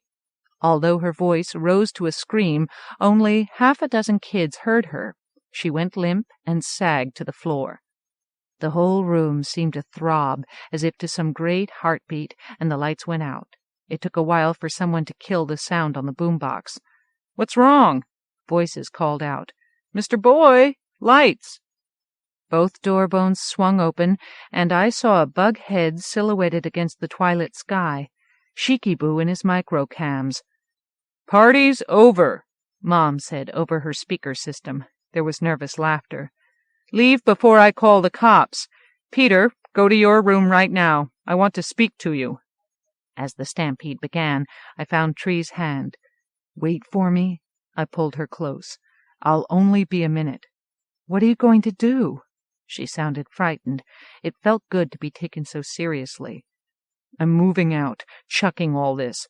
I'm going to be a working stiff." I chuckled. "Think your dad would give me a job?" "Look out, dumb scut! Hey, don't push!" Tree dragged me out of the way. "You're crazy." "I know. That's why I have to get out of Mom." "Listen," she said. "You've never been poor. You have no idea. Only a rich kid would think it's easy being a stiff. Just go up, apologize, tell her it won't happen again. Then change things later on if you want. Believe me, life will be a lot simpler if you hang on to the money." "I can't. Will you wait?" "You want me to tell you it's okay to be stupid, is that it? Well, I've been poor, Mr. Boy, and still am, and I don't recommend it. So don't expect me to stand around and clap while you throw away something I've always wanted." She spun away from me, and I lost her in the darkness. I wanted to catch up with her, but I knew I had to do Mom now, or I would lose my nerve. As I was fumbling my way upstairs, I heard stragglers coming down. "On your right," I called. Bodies nudged by me. "Mr. Boy, is that you?" I recognized Stenny's voice. "He's gone," I said. 7 flights up, the lights were on. Nanny waited on the landing outside my rooms. Her umbilical stretched nearly to its limit. She was the only remote that was physically able to get to my floor, and this was as close as she could come. It had been a while since I had seen her. Mom did not use her much anymore, and I rarely visited, even though the nursery was only 1 flight down. But this was the remote who used to pick me up when I cried, and who had changed my diapers, and who taught me how to turn on my room brain. She had skin so pale you could almost see veins, and long black hair piled high on her head. I never thought of her as having a body, because she always wore dark turtlenecks and long woolen skirts and silky pantyhose. Nanny was a smile and warm hands and the smell of fresh pillowcases. Once upon a time I thought her the most beautiful creature in the world. Back then I would have done anything she said. She was not smiling now. "I don't know how you expect me to trust you any more, Peter." Nanny had never been a very good scold. "Those brats were out of control. I can't let you put me in danger this way. If you wanted someone to trust, maybe you shouldn't have had me stunted. You got exactly what you ordered, the never-ending kid. Well, kids don't have to be responsible." "What do you mean, what I ordered? It's what you wanted, too." "Is it? Did you ever ask? I was only 10 the first time, too young to know better. For a long time I did it to please you. Getting stunted was the only thing I did that seemed important to you, but you never explained. You never sat me down and said, 'This is the life you'll have, and this is what you'll miss, and this is how you'll feel about it.'" "You want to grow up? Is that it?" She was trying to threaten me. "You want to work and worry and get old and die someday?" She had no idea what we were talking about. "I can't live this way any more, Nanny." At first she acted stunned, as if I had spoken in Albanian. Then her expression hardened when she realized she had lost her hold on me. She was ugly when she was angry. "They put you up to this." Her gaze narrowed in accusation. "That little black cush you've been seeing, those realists." I had always managed to hide my anger from Mom, right up until then. "How do you know about her?" I had never told her about Tree. "Peter, they live in a mall." Comrade was right. "You've been spying on me." When she did not deny it, I went berserk. "You liar!" I slammed my fist into her belly. "You said you wouldn't watch." She staggered and fell onto her umbilical, crimping it. As she twitched on the floor, I pounced. "You promised!" I slapped her face. "Promised!" I hit her again. Her hair had come undone, and her eyes rolled back in their sockets, and her face was slack. She made no effort to protect herself. Mom was retreating from this remote too, but I was not going to let her get away. "Mom!" I rolled off Nanny. "I'm coming up, Mom! You hear? Get ready!" I was crying. It had been a long time since I had cried, not something Mr. Boy did. I scrambled up to the long landing at the shoulders. At one end, another circular stairway wound up into the torch. In the middle, 4 steps led into the neck. It was the only door bone I had never seen open. I had no idea how to get through. "Mom, I'm here!" I pounded. "Mom, you hear me?" Silence. "Let me in, Mom!" I smashed myself against the door bone. Pain branched through my shoulder like lightning, but it felt great because Mom shuddered from the impact. I backed up and, in a frenzy, hurled myself again. Something warm dripped on my cheek. She was bleeding from the hinges. I aimed a vicious kick at the door bone, and it banged open. I went through. For years I had imagined that if only I could get into the head I could meet my real mother, touch her. I had always wondered what she looked like. She got reshaped just after I was born. When I was little, I used to think of her as a magic princess glowing with fairy light. Later, I pictured her as one or another of my friends' moms, only better dressed. After I had started getting twanked, I was afraid she might be just a brain floating in nutrient solution, like in some pricey memory bank. All wrong. The interior of the head was dark and absolutely freezing. There was no sound except for the hum of refrigeration units. "Mom?" My voice echoed in the empty space. I stumbled and caught myself against a smooth wall. Not skin, like everywhere else in Mom. Metal. The tears froze on my face. "There's nothing for you here," she said. "This is a clean room. You're compromising it. You must leave immediately." Sterile environment, metal walls, the bitter cold that superconductors needed. I did not need to see. No one lived here. It had never occurred to me that there was no Mom to touch. She had downloaded, become an electron ghost, tripping icy logic gates. "How long have you been dead?" "This isn't where you belong," she said. I shivered. "How long?" "Go away," she said. So I did. I had to. I could not stay very long in her secret place, or I would die of the cold. As I reeled down the stairs, Mom herself seemed to shift beneath my feet, and I saw her as if she were a stranger, dead, and I had been living in a tomb. I ran past Nanny. She still sprawled where I had left her. All those years I had loved her. I had been in love with death. Mom had been sucking life from me the way her refrigerator stole the warmth from my body. Now I knew there was no way I could stay, no matter what anyone said. I knew it was not going to be easy leaving, and not just because of the money. For a long time Mom had been my entire world, but I could not let her use me to pretend she was alive, or I would end up like her. I realized now that the door had always stayed locked because Mom had to hide what she had become. If I wanted, I could have destroyed her, downloaded intelligences, have no more rights than cars or wise guys. Mom was legally dead, and I was her only heir.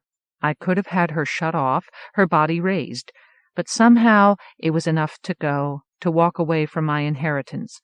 I was scared, and yet with every step I felt lighter, happier, extremely free. I had not expected to find Tree waiting at the door bone, chatting with Comrade as if nothing had happened. "I just had to see if you were really the biggest fool in the world," she said. "Out." I pulled her through the door. "Before I change my mind." Comrade started to follow us. "No, not you." I turned and stared back at the heads on his window coat. I had not intended to see him again. I had wanted to be gone before Montross returned him. "Look, I'm giving you back to Mom. She needs you more than I do." If he had argued, I might have given in. The old unregulated Comrade would have said something, but he just slumped a little and nodded, And I knew that he was dead, too. The thing in front of me was another ghost. He and Mom were two of a kind. Pretend you're her kid. Maybe she'll like that. I patted his shoulder. Prekrasnaya idea, he said. Spasibo. You're welcome, I said. Tree and I trotted together down the long driveway. Robot sentries crossed the lawn and turned their spotlights on us. I wanted to tell her she was right. I had probably just done the single most irresponsible thing of my life, and I had high standards. Still, I could not imagine how being poor could be worse than being rich and hating yourself. I had seen enough of what it was like to be dead. It was time to try living. Are we going someplace, Mr. Boy? Tree squeezed my hand. Or are we just wandering around in the dark? Mr. Boy is a damn stupid name, don't you think? I laughed. Call me Pete. I felt like a kid again.